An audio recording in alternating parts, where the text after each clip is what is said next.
Hello and welcome to TrekChatz, a Star Trek podcast hosted by two people who've never watched these shows before. I am your captain and commander, and I've lived in prison for 10,000 years leading up to this podcast. I'm Alan, and I'm joined as always by the man who brought the Klingons together and revealed to us all last minute that he may or may not be what he seems. It's Magellan. Yeah, don't mind me. I'm just a little guy in the background of the episode. You didn't even know all these yellow shirts were on the ship, and I'm one of them. Unless, it's me. It's me. Founder. Yeah. Whoa. Whoa. Can you imagine if one of us was a changeling and we've been doing a sort of like psyop in our coverage of Deep Space Nine to get people to sympathize with the changelings? That's brilliant, actually. Yeah, it's Go all back through, listen with a fine-tooth comb. Yeah, all the way back in TrekChatz TNG, we talked about this stuff. We've been setting it all up. It's Magellan. Hands up. Pshoo, pshoo, pshoo, pshoo, pshoo. Oh no! And I set phasers to fun. This is really great. Pshoo, pshoo, pshoo, pshoo. Magellan got me this for Christmas like 3 years ago, and I always forget that I have it. But For Trekmas, please. Sorry, for Trekmas. It's for the video listener who heard it but didn't see it. It's a phaser from Star Trek. Mm-hmm. Makes noises. Hey, what's going on? How are you? What's new in the world of Star Trek for you? Well, not in the world of Star Trek, but in the world of film, as we discussed in our last episode, I'm riding high with the historic success. Honora sweep! Honora! You know, Sean Baker is the first person to win 4 Oscars for the same movie. Whoa. Sean. Yeah. That's a little piece of trivia for you. Next time you're out at trivia, tuck that under your cap and smoke it. Oh, what? Tuck that? I skeeted about this. I feel great that Honora won all those awards. I'm upset that The Substance did not win any of those awards. And I'm just happy that we're not talking about Amelia Perez. You know what I'm saying? So, but I feel good that the one that I picked as my heart pick is the best pick. Yeah. It's so funny. Then, yeah. Go ahead. Yeah. Go ahead. No, it's just, it's funny that, one that we talked about this beforehand. We had a listener this afternoon be like, "Hey, I'm just listening now, and Alan said there's no way Nora wins anything." And I'm like, crow. I'm eating all the crow. I'm eating it. I'm devouring crow. I didn't know. I couldn't have known. Stance. Yeah. You gotta take a stance, because if you don't, then you can't be right. You miss 100% of shots you don't take. So exactly. I did pretty well. We have an Oscar ballot with Magellan, myself, and a couple of our other friends and listeners to the pod. And I came in second place for predictions. I won bingo, which is important, which is great. There was one that was one of the only ones I didn't have was Conan O'Brien wears a costume, and I was like, I wish that one happened, because you didn't watch the broadcast, but the way he came on was he came out of Demi Moore's body and like climbed out of it into full suit. And then he forgot his shoe in there and he like climbed and fell back into Demi Moore's body and like, I gotta find it. I was like, that's basically a costume. It's a skin suit, but yeah, I would have counted that. He's wearing his own suit. But yeah, I thought the broadcast was fun. Like, I think Conan's a genuinely great host, and some of the bits were fun. The tribute to Quincy Jones was very nice. I wish Nickel Boys won anything. I'm glad Complete Unknown didn't win anything. Timothy Chalamet looked like a banana or a piece of butter, as people were saying online. Yeah, I was on social media a lot today trying to distract myself, and we're already at the point where the discourse is commenting on the discourse about it, and it's been less than 24 hours. And I'm like someone was like, can people stop saying that Demi Moore not winning is the point of The Substance, because it's not the point of Substance? And I'm like, can you log off? Like, that's such a you gotta log off kind of take, guys. It's a funny joke. We're joking. The game timeline not the point of The Substance. Correct. It's not the only point of The Substance. But yeah, now we're litigating some random person on Twitter. What are we doing? Right. But or Threads, I think is where I saw that, crazily enough. But none of that is what we're here to talk about tonight, Magellan. No. We returned to our intrepid journey through all of Star Trek with Star Trek Deep Space Nine Season 4 Part 2. The second half. This time, Odo gets really sad. This time, the changelings make a big plays. This time, the Klingons are up to something. Won't tell you just yet. And this time, Zial joins the cast and crew of Star Trek Deep Space Nine. Ooh. How did you feel about this watch, Tesh? This watch block? We always like to ask this on the TrekChatz. The first half of season 4 of Deep Space Nine has got to be the best half of a Star Trek season we've watched. I think that was the takeaway that we had coming out of it. We had 5 episodes that we considered S tier in a classic internet tier list ranking, which we'll be doing with these episodes. We had 3 A's, 4 B's, and nothing lower than that. And I think I was coming into this chunk with some big expectations about like the way that the chessboard was going to move around, and this half of the season reminded me, but it is a 26 episode season of Star Trek that's going to kind of take some diversions and have episodes towards the back end that are shoved back there because they don't have anything to do with anything. And that's okay. I think I kind of convinced myself that this show is more like Babylon 5 than it is in the first half of the season. Yeah. And then the second half of the season is like, no. It's not that much like Babylon 5. We're still going to do Star Trek-y stuff. And the general quality was still fairly high. I don't think I ranked anything lower than a B. Maybe there were some C's or some episodes on the margin there. But I found myself very frequently in this half of the season wishing that there was some sort of rank between A and B. Because it's like, well, it's not good enough that I'm like, this is an A. But giving it a B denotes like, I don't know, like a midness that I don't think is quite right. There is a confidence and a consistency of quality in this half of the season, but I was not like blown away by it in the way that I was certain parts of the first half. What did you think?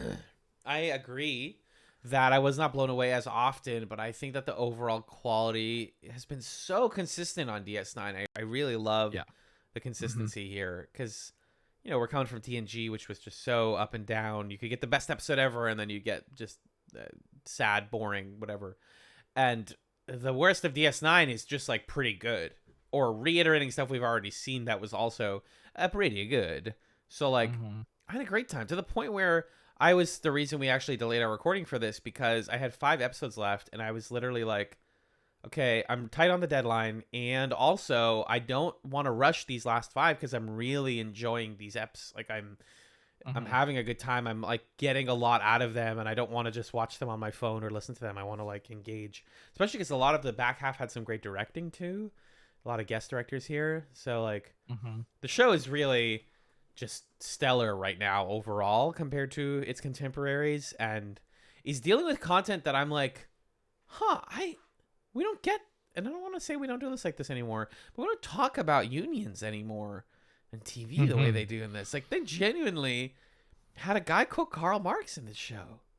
That's awesome. As like budding leftist, it's like really fun to see a show that is like political at its core actually engage with the reality of politics in a really cool and approachable way, So I felt like the show has gotten very mature and nuanced, and as a result, its baseline is just consistently very good. Very, very good. You want to talk about the episodes, though? Yeah, let's do it.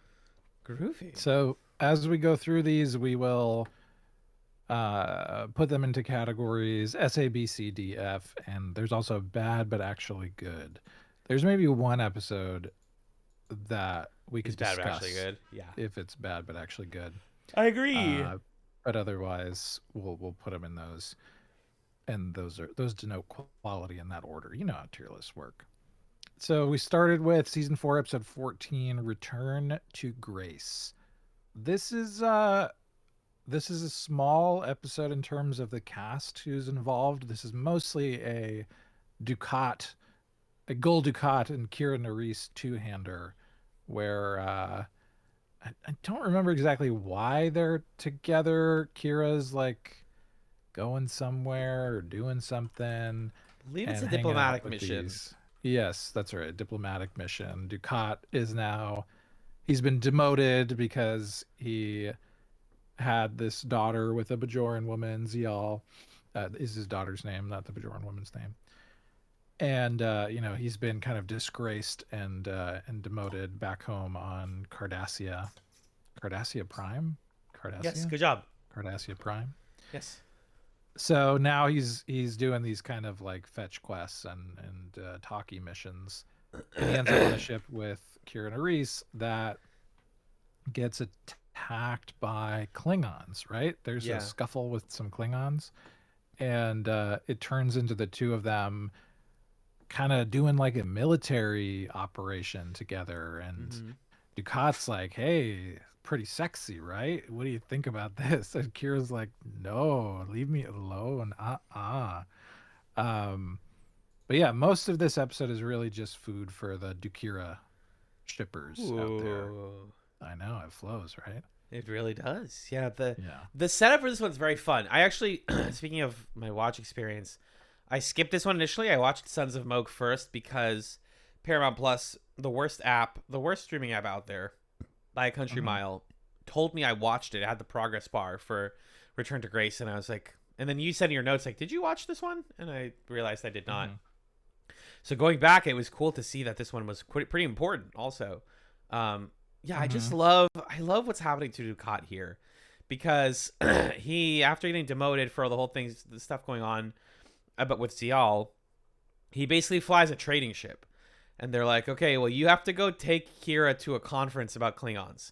And he's like, I basically works a taxi job now, like essentially. And yeah, they get there, there's the Klingon warship, and it's so interesting. Dukat's such an interesting character, right? He is bound by this sense of duty and by identity to his culture and to his race that the race itself and the leaders of said culture and race like are not adhering to anymore, because he's the one who says this the one where he says I am the only Cardassian left. Yes. Yeah, he does. No one else will stand against if no one else will stand against the Klingons, then I will. He's willing to basically nuke his whole career and attack some Klingon bird of prey because he's like, this is what Klingons do. We go to war. This is how it's supposed to be. He's so tied to that. I think everything that happened with Zial really like deepened his character in important ways and allows him to now have pretty nuanced conversations with Kira about like, maybe I do see something in you and I don't just see you as lesser than me. I actually see you as not only my equal, but like I'm kind of attracted to you. I'm kind of interested in how you approach conflict as somebody who is a survivor of conflict. And he's also trying to get his old job back. Like it's just it's almost a workplace story, but in the context of a military job. So yeah, I think this episode's pretty simple. Like it's not very complicated with like visuals or sets or anything. It's mostly on, I think, on the transporter ship, but there's some wonderful conversations between the two of them, and the ship is sailing strong. Someone should make a playlist for the ship. I wrote. I didn't think about it too much, but I think it's kind of a toxic, maybe even a crack ship. I don't know if I'm using that term correctly, but just like these two people shouldn't get together. There's no reason for this to work, but so I thought this was fun. I gave it a high B. I'd be willing to go low A if you feel that is more right.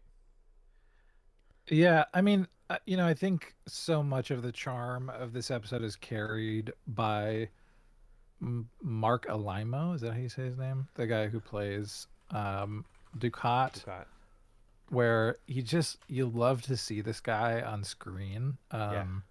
It's just fun to watch him talk, and makes it palatable to put up with this character who, when you really think about who he is and what he's done and what he believes, it's pretty reprehensible because it's not like he's a fascist. That's what he is and what he believes. And you can in some ways see his friendship with Kira and his respect for her and his interest in her as like a kind of he's on a redemption arc, and in some ways you can also see it as a bit fetishistic. Like he's into being the conqueror guy, and he has a thing for Bajoran women, and I like that they don't really make a call about what's going on there, and they don't really ask you to have a certain opinion of it, because you know the Dukira ship in the reality of this world, like you're saying, would be terrible. Like that would mean that there's something psychologically that the two of them need to figure out if they're like in a romantic relationship together, given just everything that they've gone through and experienced. I think it'd be hard to find a healthy relationship in there. But it's still fun to watch them kind of sizzle and crackle because both of them are so charismatic. And I like that the show sort of takes you there and is like, well, let's see what these scenes are like. Let's see the interplay between them. And Nana Visitor, I think, does also a really great job of like getting caught up in it and then taking a step back and being like, you're disgusting. Like, get away from me. Yeah. And showing us that Kira's kind of falling for Ducat's charm a little bit too. So just a really well done, nuanced and kind of murky, really two-person episode. And then Zial adds, I think, a great quality to this. I didn't expect her to return and be more of a character, but yeah, I really like the way that she wants Gul Dukat to be a good person, and she wants to have a relationship with Kira Nerys.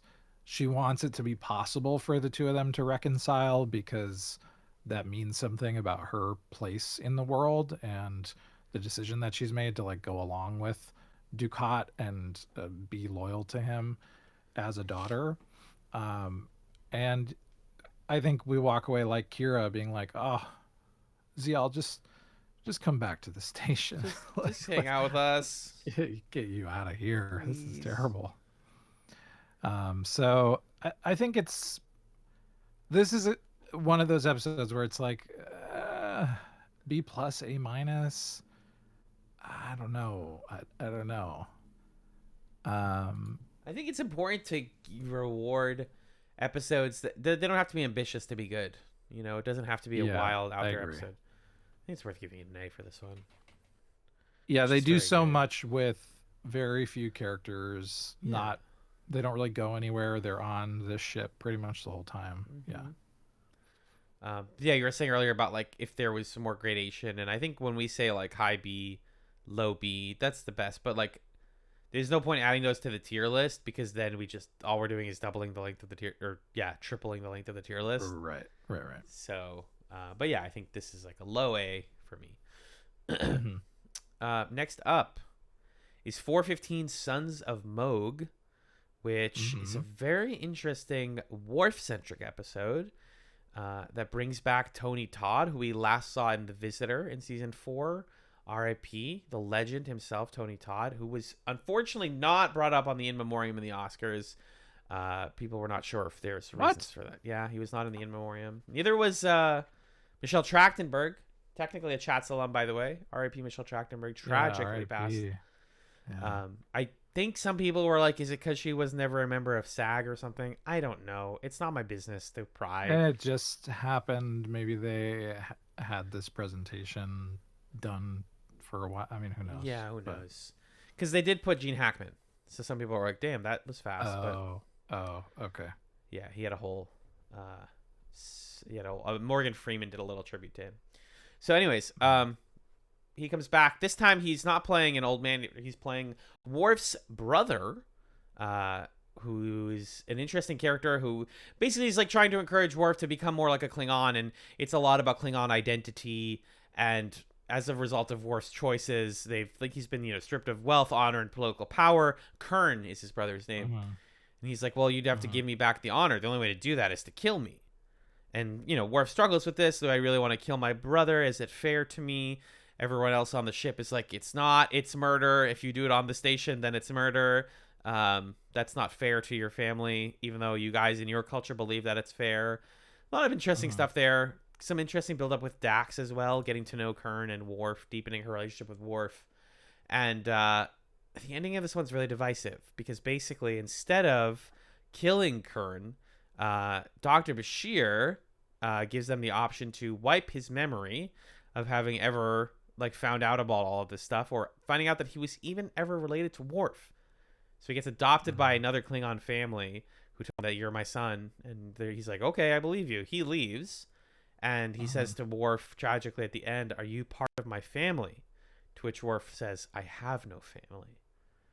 So Worf has lost a brother in some ways, but not in other ways. He hasn't died. So sad episode. I feel mixed on it though. I found that ending to be really messy.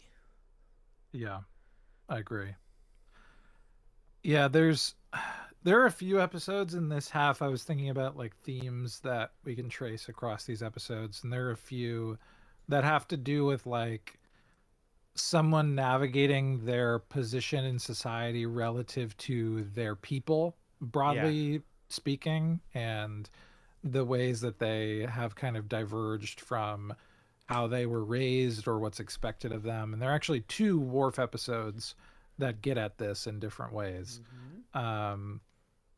There's also another episode that has to do with like trauma and a character on the verge of committing suicide that happens twice in these episodes. So there are a few scenes that are kind of like approached in Sons of Moog that then get expanded and explored in different ways later in the season.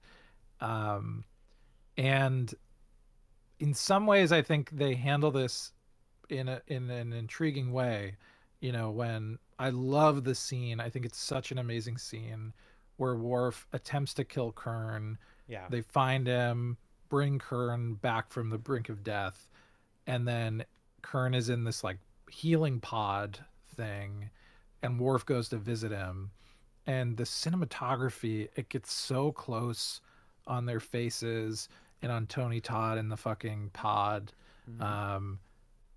And he says, "Your Federation life has claimed you again, and it's claimed me as well. I have no life. I have no death. Whatever is to become of me is up to you." And I love, for most of the episode, I love like how far Kern has fallen, because when we first met him in TNG, I was gonna say he was this like whirling dervish of energy and ambition, and he wanted Worf to team up with him to like take down the Emperor or redeem their name, and now he's kind of like lost and disappointed. He's lost faith in Worf. Worf has kind of lost faith in himself, and it's a really cool way to explore those things with Worf. And then we get this whole part of the episode where Kern is wearing a Starfleet a Bajoran security uniform. And he's like, "I don't like the uniform." And Worf's like, "Look, I know you have a new life." And he's like, no, it's just the uniform doesn't fit real so good. Just the uniform. And we get, you know, all this time where he's just like depressed about this life. And you know, I would watch this one with Amanda, and she was upset about the ending too, because she was like, he should like go to therapy or something. He's wrestling with some shit. And I think this is an episode that really, you know, sometimes the Klingon honor culture stuff, it feels like they're trying to, you know, do the prime directive thing of like, we're not going to prescribe how a society should behave or should not. And so this is the way the Klingons feel, and this is what they value, and we're going to respect that. And sometimes it feels like the Klingon honor code stuff is infantilizing of Klingon characters, I think, because the episode is saying, oh, well, Kern just like can't possibly make sense of a life where he finds other things to value or finds a new way to conceive of himself. So we're going to wipe his memory. But then functionally, like, how is that better or different from him killing himself. If he has no memory of who he was, there is no person, there is no self that is kind of like reclaiming honor or Klingonness.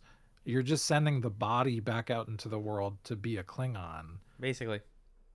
But like that doesn't feel like a resolution. That feels like we're kind of wiping our hands of the problem. And you know, if I knew that he was going to come back and Worf was going to have to reckon with this and be like, I fucked up by wiping your memories. I want to pop your memories back into your brain, bro. But Kern doesn't come back. Like, this is it. This is the end of Kern. Right. And I don't know. I think it's just like a real waste of what for 2/3 of the episode feels like, oh, this is like messy. And this is a challenge to Worf's character, you know, that he has this station and the self-conception as a Starfleet guy, and he's separated himself from Klingon society, but that affects people, that affects his brother, and he has to be responsible for that. Like, he has to be a good brother, and how's he going to do that? And they're kind of like, I don't know, we'll just wipe his brains and that's it. Right. So this is a Ronald D. Moore script, which is why I find it interesting that it doesn't resolve cleanly, because he does love his damned if you do, damned if you don't kinds of stories, right? Like, there is no easy decision to make here. But Kern, as you said, is eliminated. He's renamed Rodek. He's brought to a family he doesn't know and told that's your family, and he believes them. So Kern does die. I think that the episode would have been more potent if they found a way for Kern to die in this. Or, as you know, you said, and as Amanda's saying, like, explore different ways to help him grow and understand his Klingon identity the way that Worf has for since the beginning of TNG, you know, since he was on TNG. I mean, like, Worf is the sibling who moved out at the right time and met the right people and was able to explore his identity more. Kern is the person who stayed home and never grew up. And not to say that, again, this is the infantilizing thing. Not to say, like, he knows, like, I could be like Worf if I want to. It's the tragedy of, like, I just don't want to. That doesn't feel right to me to do what they do, to be warmongers like the Federation. Like, I want to do our kinds of war. I want to do our kinds of culture. And according to our culture, I'm not supposed to be alive anymore because of you. So I think really what the writers wanted was just to give Worf the moment of I have no family and, like, reset his board a little bit while they send off his brother. But, like, it really left a sour taste in my mouth in what is otherwise a very good episode. Yeah, I totally agree. It feels ultimately, like it's centered on Worf and sort of tying up loose ends, which is kind of a cynical way to think about this important relationship in his life. And they did that with Alexander by sending him off to live on a farm upstate with Worf's human parents. And that's their version of it. This is their version of it for Kern. I think the other moment from this episode that was so beautiful to me, the Dax and Worf conversation. What was the Dax and Worf conversation? Where he's like, I feel like my identity being split like this has made me a worse Klingon, and I'm never going to be a good Klingon. Yeah, that was a good part. I like that part. What were you gonna say? That wasn't the bit I was thinking of.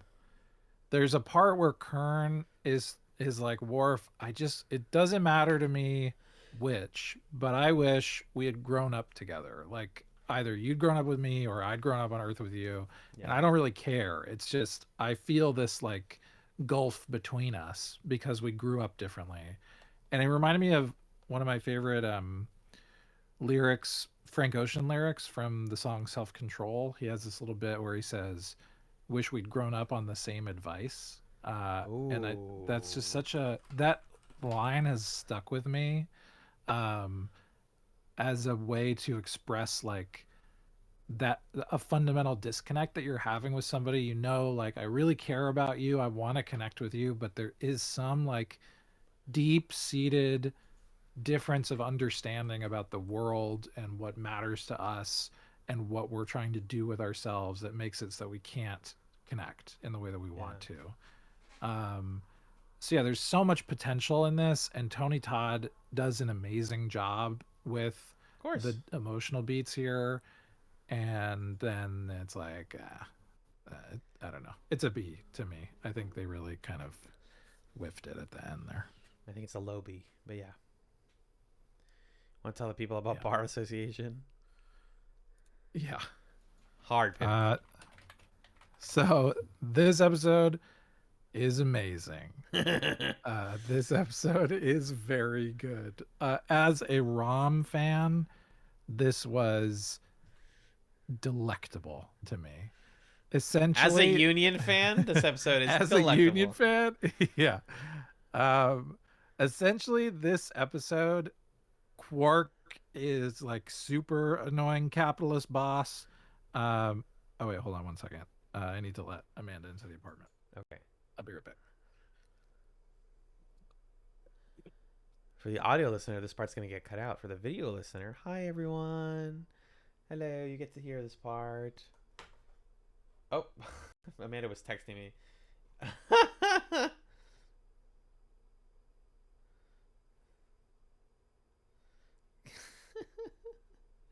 Just tell Magellan to let me in. I got locked out. Hope you're doing well, guys. What's up, video folks? You watch on YouTube, leave a comment saying that you got to this part. Be like, hey, Alan, I loved that little conversation you had. I don't know how many people only listen to the video version. I know most people, we have listened to audio, but yeah, this will get snipped right out of there. Just right. We have to take a break at some point because I do have laundry in the dryer that's like gonna just get crusty if I don't take it out. I had I'm gonna talk about laundry right now because that's how we vamp here. I ran laundry last Friday and I was kind of like rushing to get everything done, and at one point one of the washing machines like didn't drain, so a lot of my color wash did not. It was like soaking wet, and I put it in the dryer twice, which my dryer is coin op, so that's like $4, and it didn't dry. And so today I was like, I need to dry my clothes. I'm gonna put all of it in one more time, and there we go. But I was talking about laundry. That part's gonna get cut out of the audio version. Feel free to cut back in whenever you want. Okay. So essentially the plot of this episode, Quark starts it off by being a kind of cartoonish parody of himself being a mean boss, so that we can really, really resent him. And then Rom is like, you know what? Forget about this. I'm starting a union. And it's so great because Rom is great. He cares about it. He's a leader. He gathers people to the cause, changes their minds. He holds strong in the face of intimidation and bribery. And also he goes to Miles O'Brien for advice because Miles O'Brien is like a 25th generation blue collar Irish guy who's like, yeah, my family's been union people since 200 years ago or whatever. It's incredible. This is a very fun, very good episode. I liked it a lot. It's great. It's communism 101. Genuinely. I mean, like, workers of the world unite. The only thing they have to take us, the only thing, what is it? Is our chains? I'm forgetting the key part of the quote. Fuck. Yeah. We're quoting stuff. We're quoting theory. This is great. Also, like, withholding labor, right? Because Rom, like, pays people to not go to Quarks because he wants better pay, shorter hours, and paid sick leave. And it's like, you know what it is?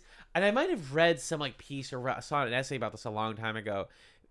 They did episodes like this in a lot of shows in the 80s and 90s where it's like a union episode because it was cool to be in a union. Like, it was interesting, and it represented a certain sect of the American middle class. And sometimes even the upper middle class would be like, yeah, we're very pro-union. We have no problem with it. We think it's cool.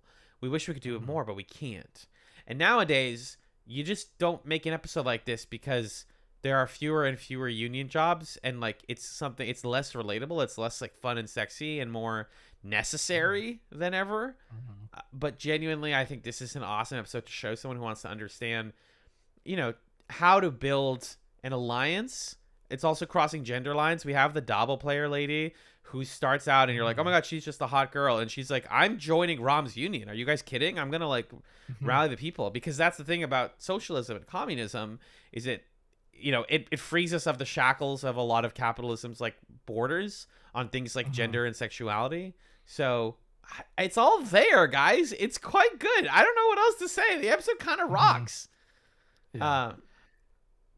Yeah, and I love, again, this theme of characters who are kind of rebelling against or going against the strictures, the expectations of the society in which they were raised. And this is a funny comic relief version of that theme, but in some ways, the comedic detachment of the Ferengi stuff is what allows us to then do this Union episode, because like you can't do a Star Trek episode where the yellow shirts form a union. Right. That would just threaten the concept of Starfleet too much and threaten our respect for like Captain Sisko or characters who are supposed to be serious and we're supposed to identify with and empathize with.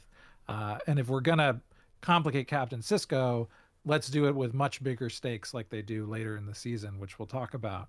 But Quark, we can make people hate Quark because he's just a goofy little guy.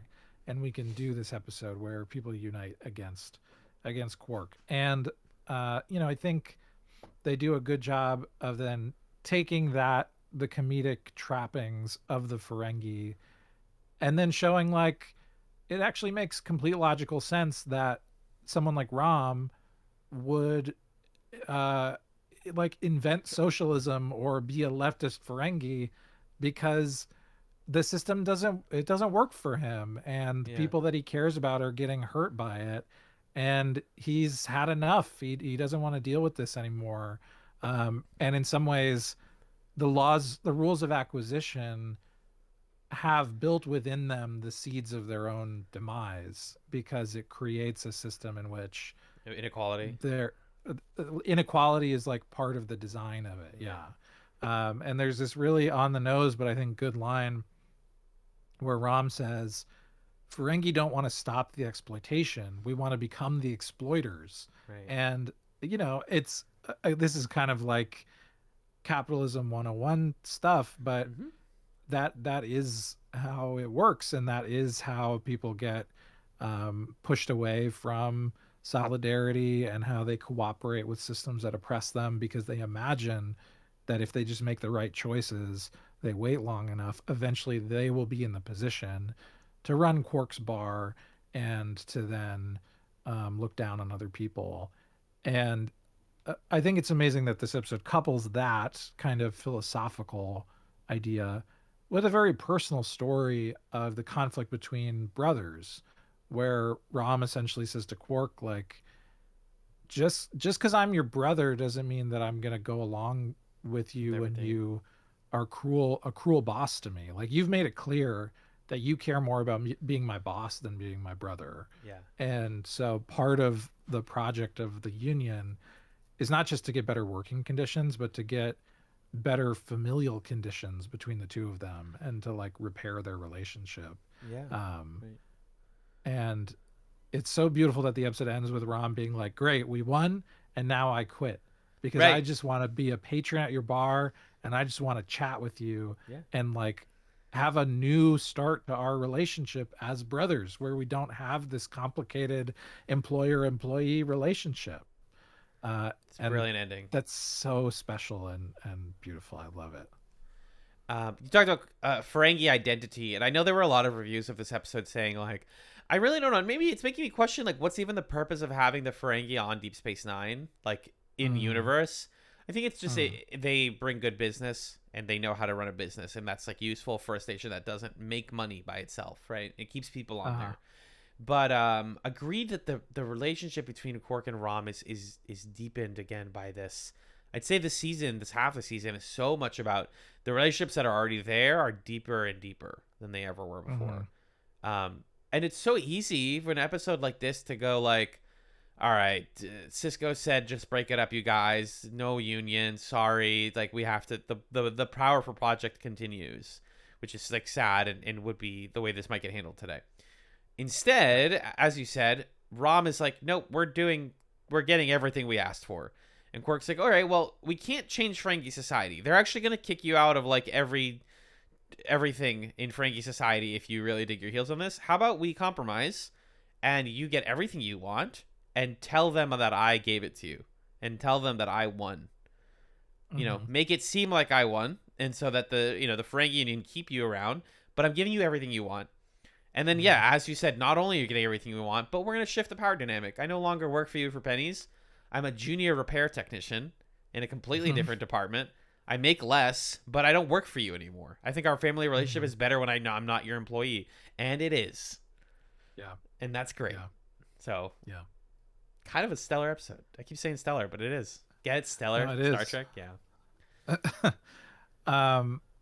Yeah, the question of why are the Ferengi here is interesting. I think part of it is just we want to be able to have commerce in a station run by the Federation, and the Federation is expressly like, we don't have currency anymore, we don't do that sort of thing, but we still want to have, and I think it, we see it in like the Quark centered episode later, the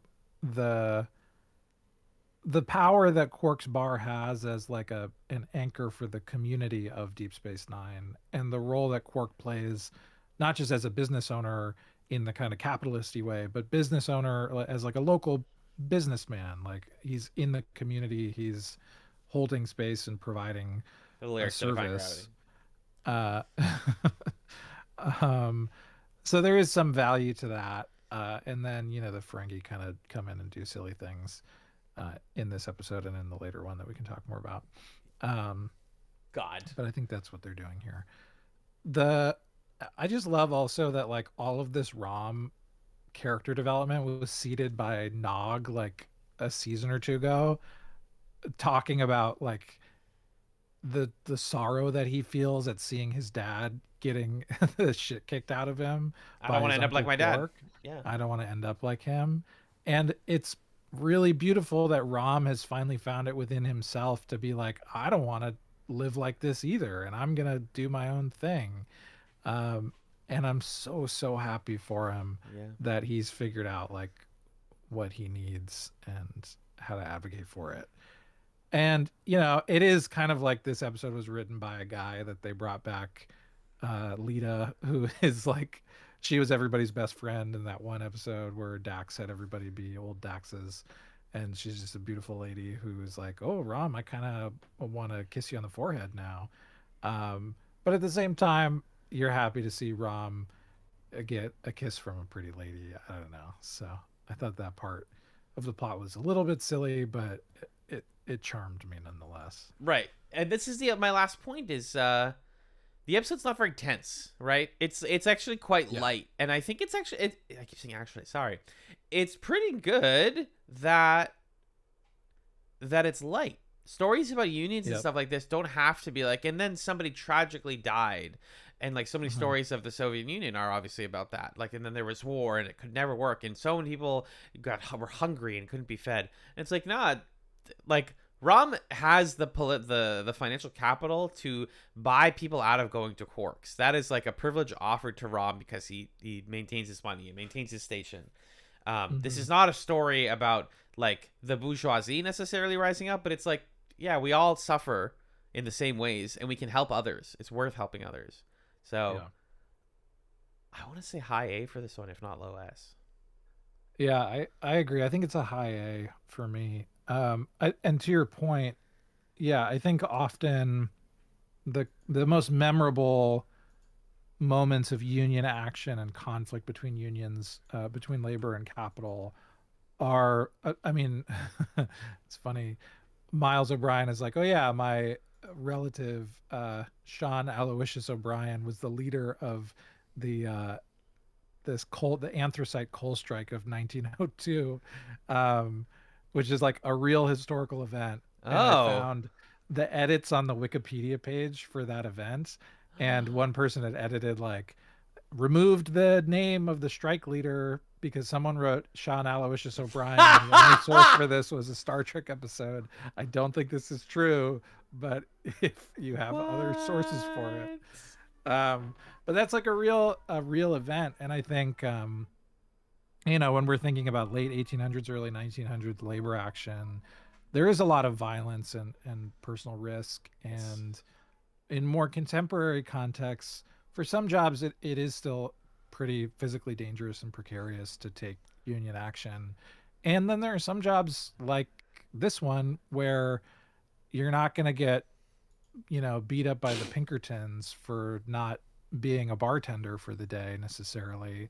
Um, and so in some ways there is a lightness and a mundanity to it, but in some ways it still requires um, bravery, like relative to that person's experience. And I think this episode does a good job of showing like Rom's resistance and his leadership and his ability to generate solidarity isn't less than that of Miles O'Brien's ancestor, just because there's no like violence or risk of battle. Death. Yeah, it doesn't make it less than. It's just as noble, just as cool, because he just makes the right choices and sticks to his guns and says, no, I have values and I'm going to stand for them. And I think that's cool because at the end of the day, for a lot of us nowadays, that's what union action would look like, is just like having the courage to say, well, I'm going to refuse to be comfortable until this gets figured out. So I think it does a good job of that. The Karl Marx line I wanted to quote incorrectly earlier. The proletarians have nothing to lose but their chains. They have a world to win. Working men of all countries unite. There you go. God, the Communist Manifesto is so based. I'm sorry to say it. I'm not sorry to say it. Yeah. Oh, one other thing. Oh, the B plot? Oh, sorry. Yeah, the B plot. I love Bashir and O'Brien hanging out and like watching to see who's gonna cross the picket line to yeah the bar, and then Worf does, and then they go and get into a fist fight. Yeah, and they all get thrown into the cell together because they argued about union stuff. It's really, really funny.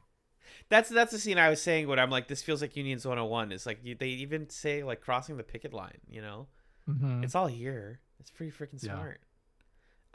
The B plot of this episode on the wiki even says like, meanwhile, Worf decides that things are too crazy on Deep Space Nine and moves his quarters to be on the Defiant.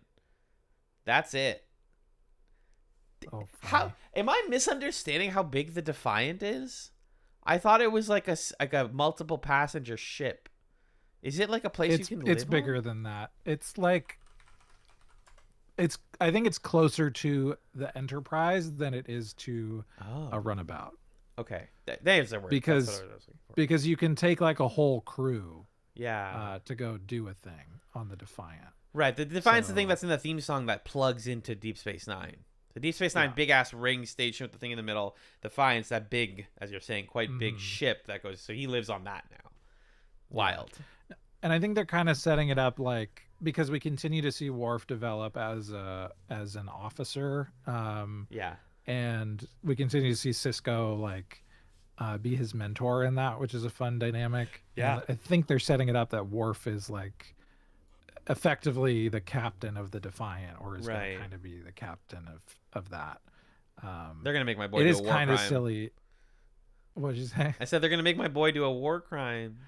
Well, they do, like pretty immediately. Oh wait, yeah, they totally do. You're absolutely right. Yeah. Wait, no, the next 2 episodes from now. Great, awesome. Yeah, but that is funny that he's like, I'm moving on the Defiant now. I think of it as the kid being like, I'm moving out. You're like, where? I'm gonna go live in the treehouse. Okay, Bart. Yeah, basically. Want to move into a session? I'll talk about this one. Yeah, sorry, just two more quick things on Bar Association. Yes. There's a moment where Rom's cleaning out his ears and he pours like neon purple lava lamp juice into his ear, and that's really great. And then there's this amazing exchange to close out when he's leaving, and Quark's like, I'll miss you. And Rom's like, no, you won't. I'll be here all the time. All the time. I love Rom. He's the best. Love Rom so much. All right, let's talk about accession. I think it's accession, but there's 2 C's, so it might be accession. Yeah, I don't know. Hold on.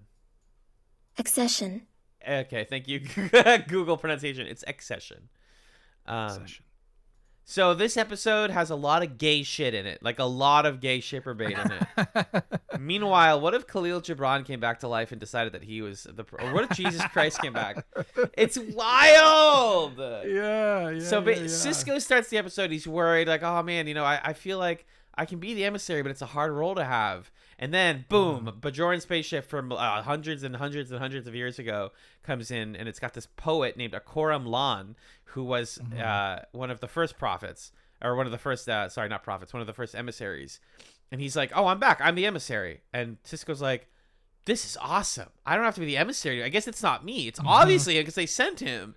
And then right away, Akoram Lan is like, wait, did you guys get rid of the caste system? And Kira's like, well, yeah. When we were at war with the Cardassians, we decided the castes were stupid because we were at war and people needed to pick up guns and fight, including the women. Like, we didn't need a caste system. And he's like, I think that's actually where you guys went wrong. I think we should reinstate the caste system. This quickly leads to somebody being murdered, or at least like threatened or attacked. And everyone's like, oh, maybe the caste system is bad. And then Sisko is like, well, we got to deal with this somehow. What else? And he has some dreams. He gets a vision of Kai Opaka, which is pretty interesting. She's like, it's called an orb shadow. It's like a hallucination that the people give you, the Bajorans give to the emissary. And he decides, like, well, let's just go to the wormhole. Let's just pop open the wormhole, knock on their doors, on their doorbell, and ask the people, ask the prophets what they think. Him and the poet go there. And the prophets are like, yeah, we brought him there for a reason. And that's because you doubted yourself. And you shouldn't doubt yourself because you are Bajoran. Not literally, but you are of Bajor is basically what they say. This is all very beautiful visually. Once again, like before, the prophets are represented as different members of the Deep Space Nine crew to Sisko and the poet. And Akoram is sent back to his own era, forgetting anything that happened. They did the thing again. They did the quirks where they're like, here's a new character. Here's a returning character who completely changes the dynamic of the show. Okay, they gotta go. We gotta just wipe him. Because it's the only way that this makes sense. Do we kill him? No. That breaks history. He's important to history.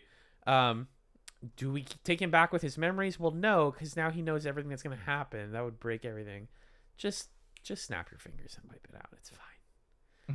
And meanwhile, our fantastic B plot of this episode is that Keiko and Molly are back.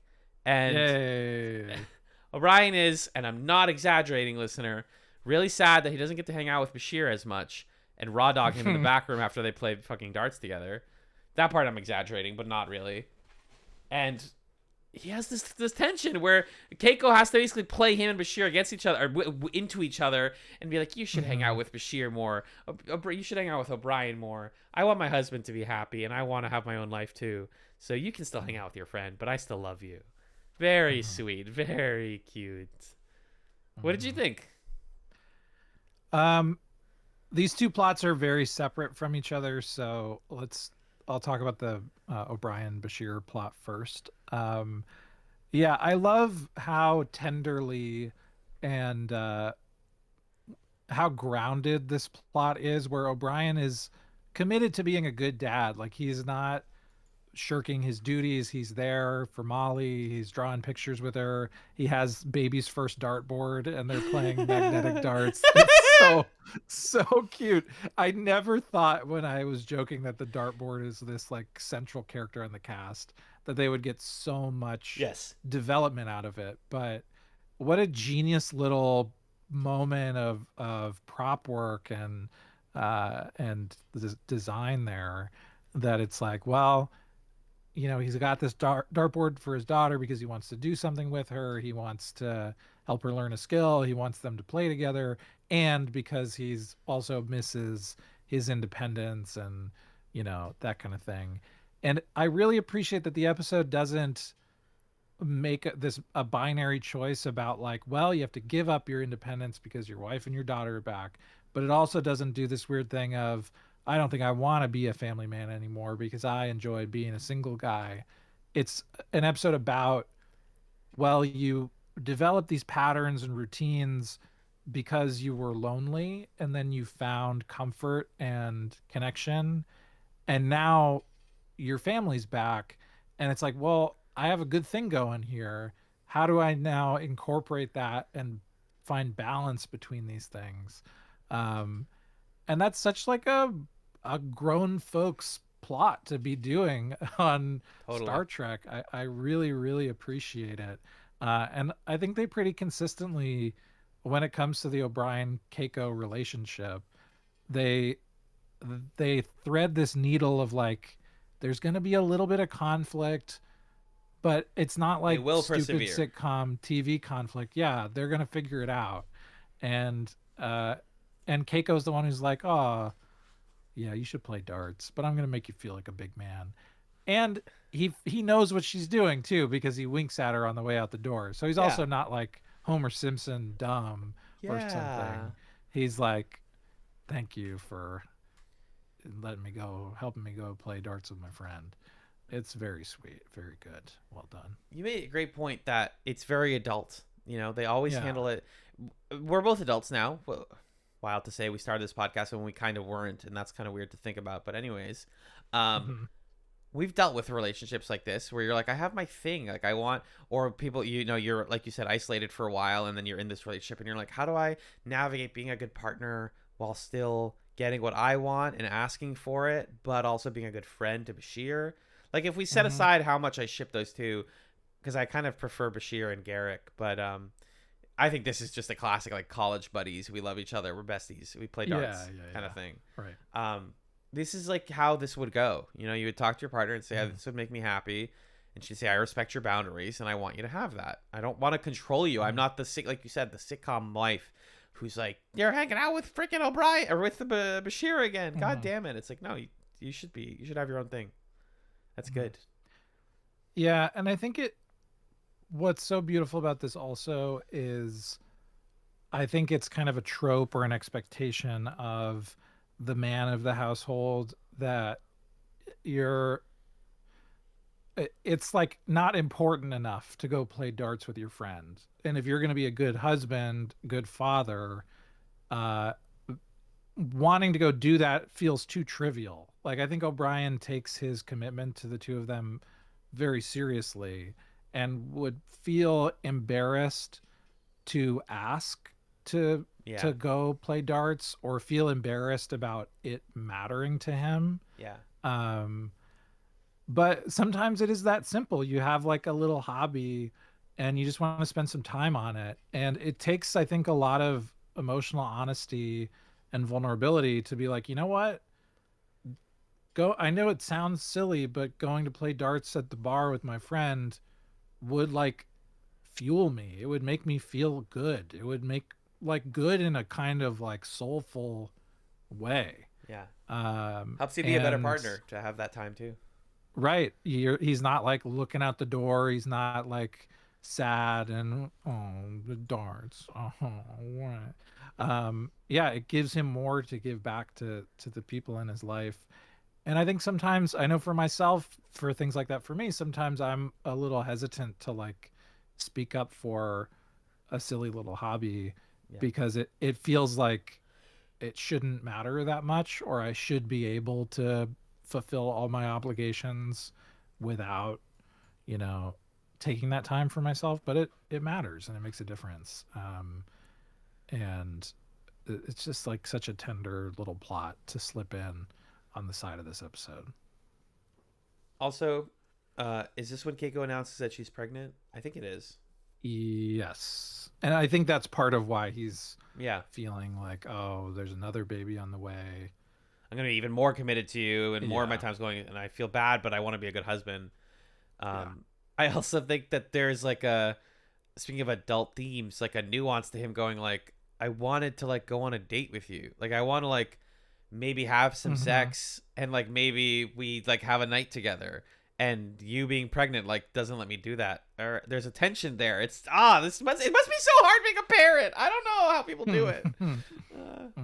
There is an A plot to this episode though, Magellan. Yeah, let's talk about that. Hoy. So, um, I don't. I've never been super interested in Cisco as the emissary and all that stuff, but Because they nailed this it in the episode, pilot. but this episode works for me because they're basically doing conclave on Deep Space Nine. is pretty much what it is. And Benjamin Sisko is the Ray Fiennes character, who's like, look, I'm just a guy. I want to make sure this all goes smoothly. I don't need to be this role. But then as soon as there's a chance for him to be the role, or he understands the dimensions of it, the stakes of it, he starts to accept, like, actually, now that I see you doing the emissary so bad, I kind of wish I still was, because you suck at it and you're doing I could do it better. things. And I like challenging Sisko in that way, because this is something that he gets challenged on later in the season too. He wants to be, what it seems like what he cares about is, he wants to be neutral. He wants to be a stabilizing force, but you can't be neutral on a moving train. Like, you have to kind of take a stand and believe in something, and believe in it, like, for yourself, for your own reasons.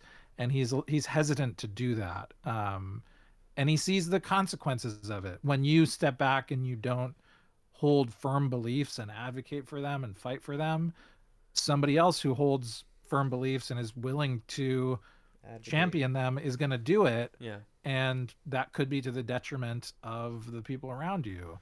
So you're like abdicating responsibility when you don't step into the role that is being asked of you.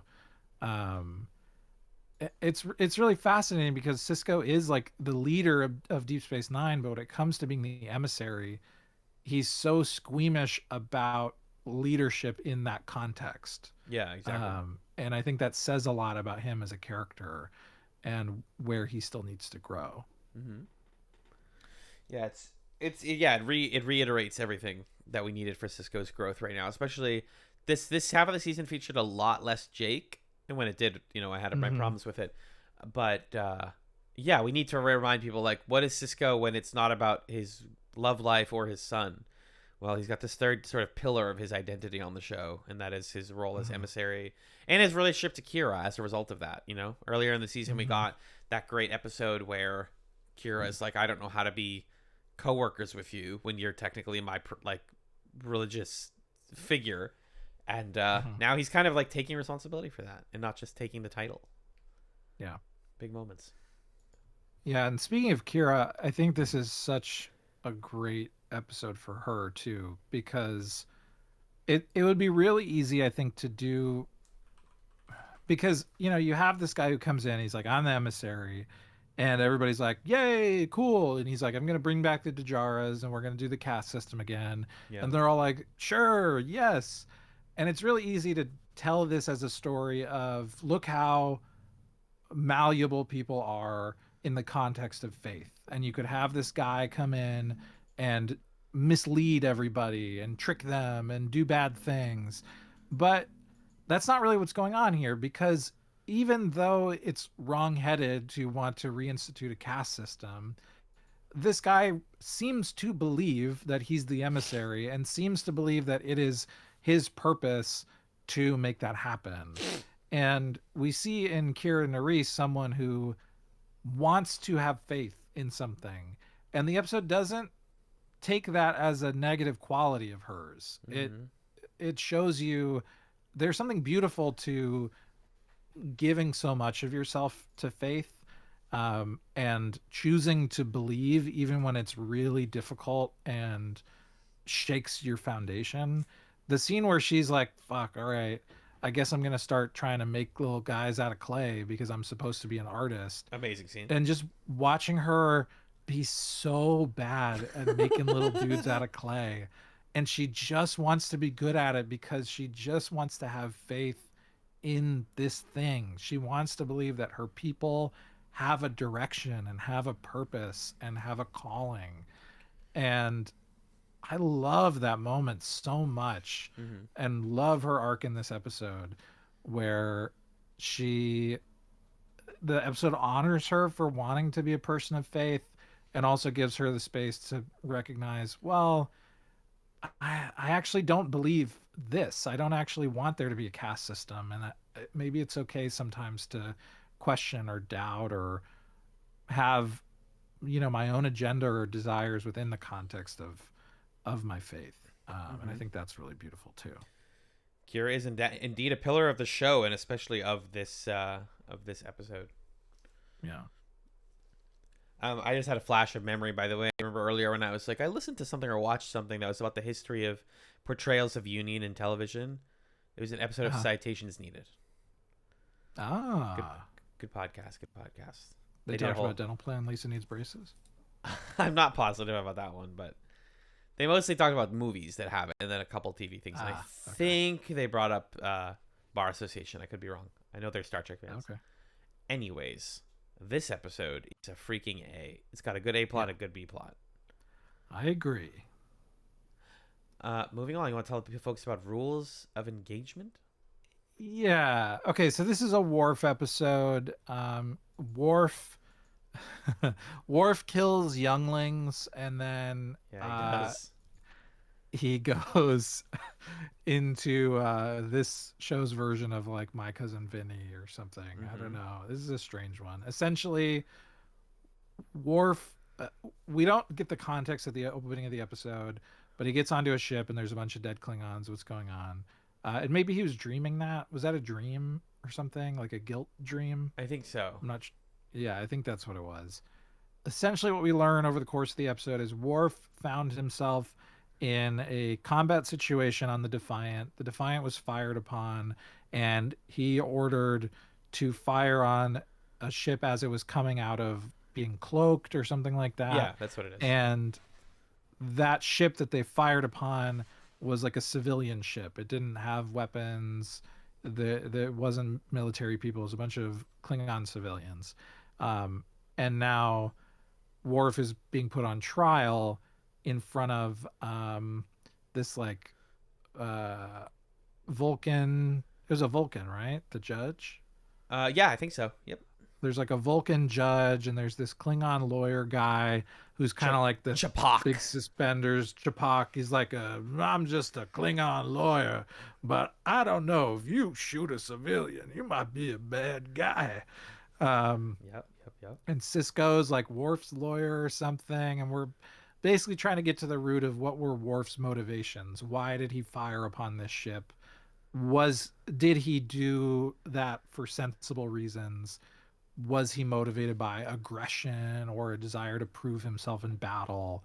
And the episode is about that, about getting to the roots of his motivations in that moment. What did you think of Rules of Engagement?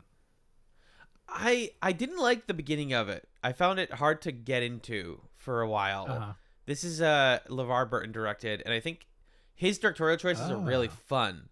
Like they kind of Rashomon the testimonies of people asking, like, Quark and Dax and everybody, Odo and O'Brien, like, what do you guys think happened, or what did you know about him leading up to this? And all of those are framed as like first person scenes where they will reframe and redo the scene as they are recalling it, like narrating it, which is so cool. And then by the time we got into the courtroom, I was like, is this the show's attempt at a Measure of a Man storyline? Right. Which, that's a bold claim, right? That's one of the greatest episodes of Star Trek for a reason. And I think it is kind of going for that. It's like, this is about Klingon identity. It's about revenge. It's about all that stuff. Ultimately, I don't know. I didn't find the episode like emotionally super duper satisfying. And I think once again, they really took away Worf's opportunity to have a learnable moment, like a really hard. They cleaned his hands of the tragedy, and maybe that's partly because he's a new character, and they don't want people to be like, well, now he's killing civilians. I, the viewer, don't like Worf anymore. It's like, they weren't actually on the ship. This was an op by the Klingon Empire to frame Worf. So if anything, it just once again makes the Klingon Empire seem kind of shitty. Right. I wasn't super fond of that. I do know that this episode is like loosely inspired by a real court case. 1988 USS Vincennes shoot down of Iran Air Flight 655, which is a passenger flight. So recklessly destroying a civilian craft by quote unquote accident. But I do like that, in this episode, Worf says, I was intending to do, like, I was going to attack them because I'm mad at the Klingon Empire. He has every right to be. And he has to navigate that. Even though he didn't kill civilians, Sisko's like, you acted against your better judgment. You acted against Starfleet, and you should feel bad. But also, you do feel bad, and that might make you a good captain someday. So, I don't know. I didn't feel like it had the punch that I really, really, really wanted it to ascend to a great episode. But I think all the pieces getting there were quite good. Mm-hmm. Yeah, I agree 100%. It is a very drastic charge for Worf to have ordered the death of all of these innocent people. And by the end of the episode, what we get to, like you're saying, is I think an important character moment where Worf recognizes, yeah, I didn't really think about it or care about who's on the ship. I wanted to like win something. I was angry. Yeah. And I think that's important because Worf has grown so much as a character across TNG. And DS9 has the opportunity to say, okay, Worf has grown, but now he's in a new context. He's in a new role. He has new responsibilities, and this is going to test him. He's going to make mistakes. And he's going to have to continually monitor his own feelings and actions and thoughts in the process of that. So that all makes sense. And I'm glad that Worf had the realization of like, yeah, that wasn't a level-headed choice. That wasn't necessarily the most tactical choice for me to have made. And O'Brien is like, yeah, I wouldn't have done that. Even though O'Brien is like so loyal to him and a great friend of his. Yeah. He's like, if I'm honest, I wouldn't have made that choice. But like you're saying, we can't live in the world where Worf killed hundreds of innocent people. It doesn't work. We just can't do that. So we have to contrive a way to say like, but it's fine. It wasn't real. Except it functionally was. Like, it was as real as it can be. He believed it to be real and made the decision. Yeah. So I leave the episode, maybe this is the point, but I leave the episode feeling very murky and also just kind of frustrated at the way that the show is in some ways essentializing Klingon psychology of like, let's see if he's really a Klingon who likes to fight people. And whenever it's not a Worf episode, he's kind of on the peripheries of every conversation being like, that's not honorable, or I don't know about my honor in this case. Right. So it feels also like it's coming from that perspective of why does the guy need to be a Klingon and it's the Klingon Empire? Like the Klingonness of this feels almost stereotypical as opposed to a genuine examination of character traits of Worf the character. Yeah, I don't know. But I do like the conversation with Sisko at the end where Sisko's like, by the way, you fucked up because in Starfleet, we do not kill people. That's not our job, bro. We are not at war. You are a captain. And sometimes it's actually better if you die because then you can make sure that you didn't kill any innocent people. So you got to recalibrate all your shit, man. I like that conversation a lot. Sisko's such a good boss in a lot of ways. Yeah. Because he manages to like communicate to you that you did something wrong without like coddling you and without just making you feel bad. It's like, I need you to understand that you did something wrong and I don't hate you and I understand why you did it and it's completely wrong and you should never do it again or we're not having this conversation again. Period. Yep. Yeah. Love it. Love it. Love it. Yeah. Worf says, life is a great deal more complicated in this red uniform. And Sisko says, just wait until you get 4 pips on that collar. You'll wish you got into botany. Great line. I want to give shout outs, by the way, to Ron Canada, who plays Chapok the lawyer here. I think the scene where he encourages Worf to punch him or to attack him is awesome. Where he's like, hey, man, you're actually... At the beginning, he's like, well, you're obviously a good Klingon because Klingons kill people and you kill people. And then he's like, no, I didn't do it. And he's like, well, actually, you're a bad Klingon. And I think that you hide with humans to escape your heritage. And if anything, I feel bad for your boy. What is his name? Alexander? Because he'll never know what it's like to be a Klingon because his father is a failure. Of course, I would clock him. Are you kidding? But that's so clearly bait. Yeah. In a court of law, that's what we call bait. And I thought that scene was so juicy. I'm like, of course Worf's going to hit him. And he's not going to feel bad about it because he should have. So, I think Chapok is great. I do. also imagine him with suspenders and speaking with a southern drawl, even though that's not the case at all. Yeah, he's so sweaty though. It's fun. Very sweaty, very sweaty. The other part of this that I like is we keep seeing episodes where Worf and Dax are like in their sweatpants on their way to go Batleth fight each other, and we get more into the like psychosexual fantasy scenarios that they're doing on the holodeck, where Dax is like, yeah, I mean, we always reenact this one battle and Worf is in charge and he orders to kill all the kids at the end, but it's because we're just freaky. Yeah, we're just having fun, like whatever, the two people in the privacy of their holo suite, who cares? And I like that they just have there's no pomp and circumstance. It's just, yep, Worf and Dax hang out every day and fight each other in the holosuite every day, all the time, and moving on. And it's okay. These two love each other. Yeah, it's great. They don't realize it yet, but these two love each other. I think they realize it. Okay. They're getting there. Because, like, I think they might realize every other episode, this is them doing it. And then on the off episodes, you have O'Brien and Bashir being like, we're just a couple of Irishmen going through the streets of Ireland in the holosuite. Or like, we're on a boat together and we hang out and maybe kiss. Or we're, climbing a mountain. We're climbing Mount Everest together, maybe kiss. Or we went on a detective adventure, maybe kiss. And it's like, but that shit doesn't happen probably, maybe. I think Rules of Engagement is like a B, maybe. Yeah. High B. Or would you? High B? Yeah. Yeah, I just think everything we're bringing to this conversation is better than the episode is. But it's pretty good. It's pretty freaking good. It's a B, guys. Come on. It's a B. Want to do one more let's part start of the with break? the next one. Yeah, let's do that. So, the episode 19, Hard Time. Look.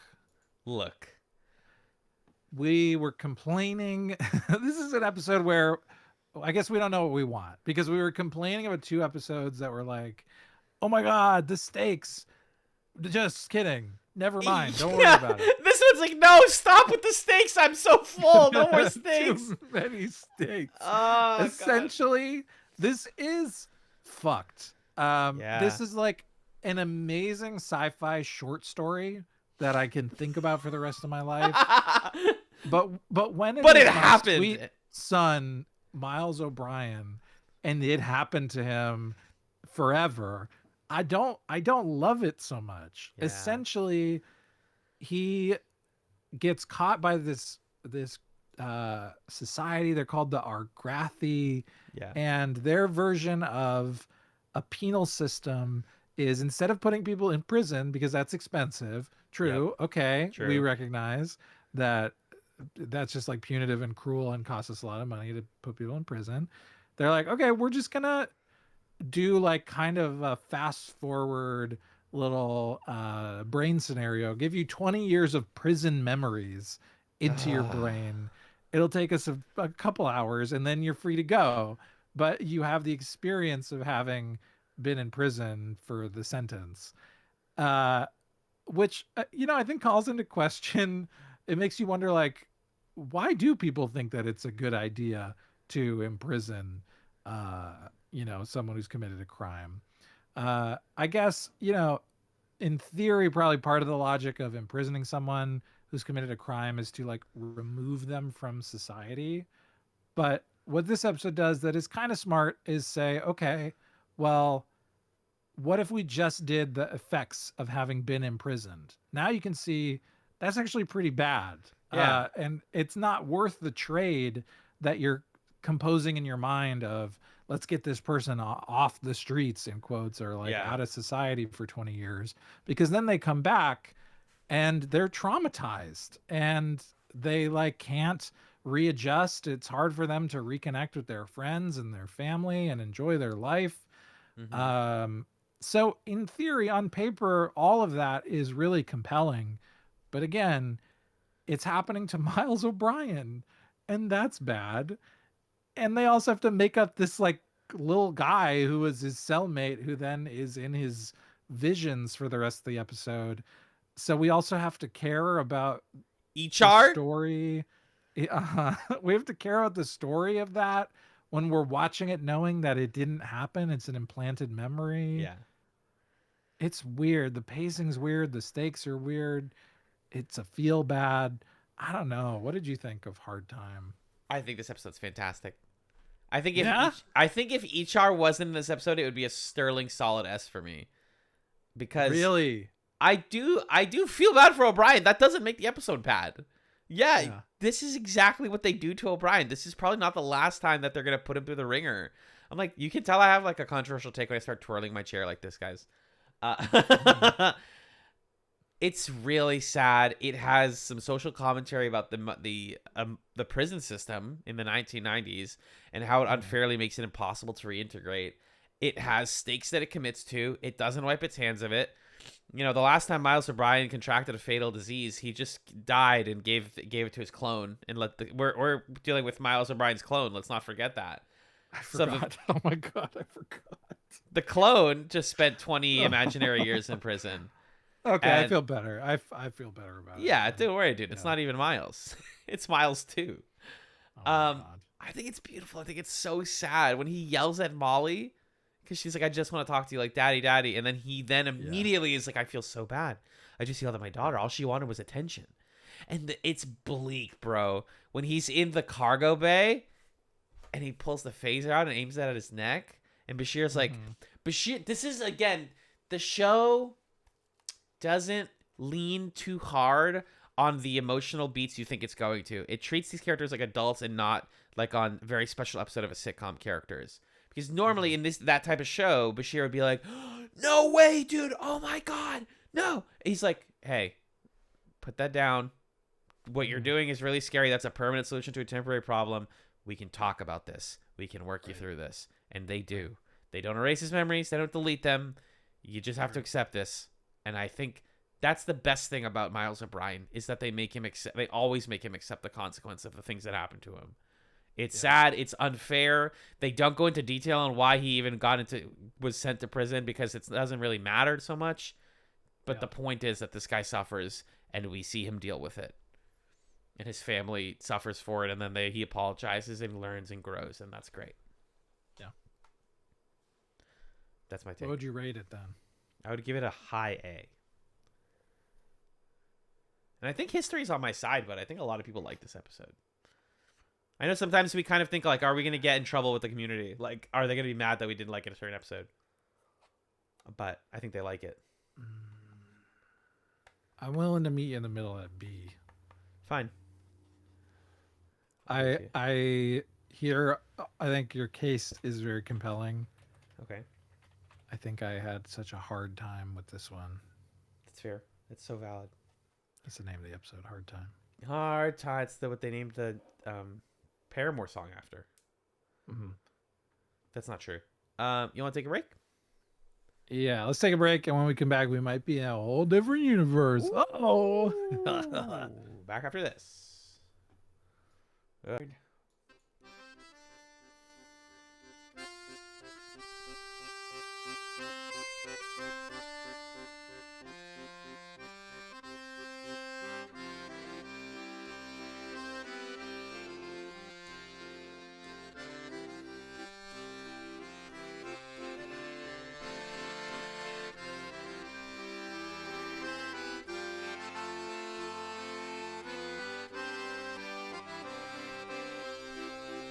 Hello and welcome back to TrekChatz, a Star Trek podcast. Let it rip. New bit where we pretend to be at a ride at Disneyland with you're in a spaceship, or you're riding in the fight. There's like water spraying for some reason. Welcome to space Avatar. They should do an Avatar ride that's just like a water ride. Is there Avatar ride anywhere? Avatar Flight of Passage is at Animal Kingdom. Okay, they do. But Animal Kingdom, what the fuck? Yeah, wait, that's actually racist. That's I'm not cool with that. I'm not cool with that. Me neither. That is a sentient species right there. I'm not gonna play it because the YouTube audio is gonna come up on video, but it looks like a water ride. Or it looks like it involves water. It involves water. Hard to tell. Or it's definitely one of those like you sit down and some shit happens to you. Anyways, Star Trek. Okay. Yeah, we're talking about Star Trek. So this is the second half of season 4 of Deep Space Nine. Wow. Okay. Wow. I'm still Magellan. That's still Alan. We're going to talk about the episodes. You might be wondering, why is the energy so different? I warned you. I warned you. You are entering into a world of pain. That's awesome. Please watch the video version, listener. That was incredible. Just kidding. Okay. I had a pastry and I moved my laundry and I have water, so that's why I'm awake. Oh, I also have water. Cheers. Clink, clink. Anyway, we're talking about the Mirror Universe episode of this part of the season. It's called Shattered Mirror episode. I'm sorry. I'm sorry. 420. Oh, blaze it. What the heck? This world is so different than what I expected. This is crazy. Am I high? Were they Are stoned? you my dead wife? Yes. Pretty much. Jake's back from winter break. Or something. Did he go anywhere, or he just hasn't been in the show? I think he just hasn't been in the show. Yeah. But I agree. Okay. It's weird how we've gone quite a while without seeing a literally high door hair of Jake. Maybe Sirach Lofton was busy. We don't know. Okay. Because I know he's been thinking like, I want to go to poet school, be a writer or whatever. Yeah. But I guess he's still here. He's sitting around on the promenade. He's like, hey, Odo, you going to kick me out? Odo's like, no, man. You can be depressed wherever you want. No problem. Being depressed is not a crime. Otherwise, I'd have to lock myself up. Come on. Hey, come on. Anyway, I'll see you later. And then he walks out of the episode, and we don't see Odo again. Hide no hair. Jake says, hey, Dad, I'm home. Wait a minute. Are you my mama? And it's Mirror Universe Jennifer in their house. Sorry. Yeah. I like it. I like it. This is like shock jock stuff. This is 8 a.m., but it's 8 p.m. So I gotta tighten up. Mirror Universe Jennifer is here, and she's like, hey, let's hang out. I'd love to hang out. Just kidding. She kidnaps Jake, takes him to the Mirror Universe so that Cisco will go to the Mirror Universe, because here in the Mirror Universe, we stole the Defiant schematics, but our Defiant is broken. We need you to fix it so we can fight the bad guys, because the bad guys are going to come try to get us. And that's kind of what it is. Then we just sort of like follow the plot logic of events that get us out of here, and we see Mirror Universe people. We see Mirror Universe Worf. He's hanging out with Mirror Universe Garrick, which is kind of a fun combo. Cisco suffers the consequence of having sex with people who didn't know who he was, because Dax comes up and gives him a slap. Also, Bashir slaps him for separate reasons. The Intendant is here, still very horny, but now imprisoned and horny. And then that's it. Oh, Mirror Universe Jennifer dies. And they experience grief twice. Yeah. And that's that. What did you think of Shattered Mirror? Is this good? What? Not really. Please audio balance that out. I'm so sorry for yelling. Yeah, no, this is not a fun. I didn't like this very much. I think Jake experiencing grief again, and like, despite all his own logical efforts, like attaching to Mirror Jennifer, is very relatable, right? This woman acts exactly like your mom, who died at a crucial time in your life, and that must hurt a lot. So you see her and you're like, oh, but maybe, and you just can't. So it's really about like, the Mirror Universe can't fix your trauma. You can't alternate universe people that you know and love. But also, this episode is bogged down by how like kinky and horny everybody kind of is. Like, it gets in the way of the dramatic storytelling when everyone in the Mirror Universe is like, you're chained up. I've got whips. I've got leather. I want to fuck you. You're like, me in front of all my salad? Like, it's that meme, basically. Right.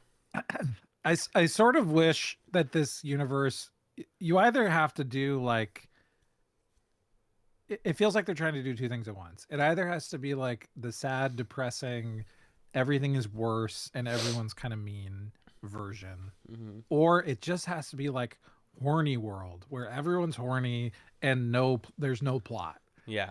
And when you're doing both, it's I don't know, it's a bit confusing, tonally speaking, because they kind of want this to be like dark, gritty world, but they also want it to be funny.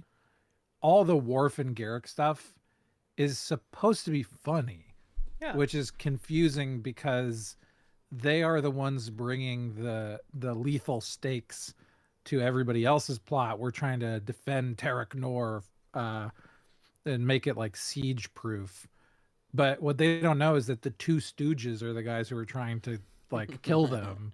So I'm not too scared about it.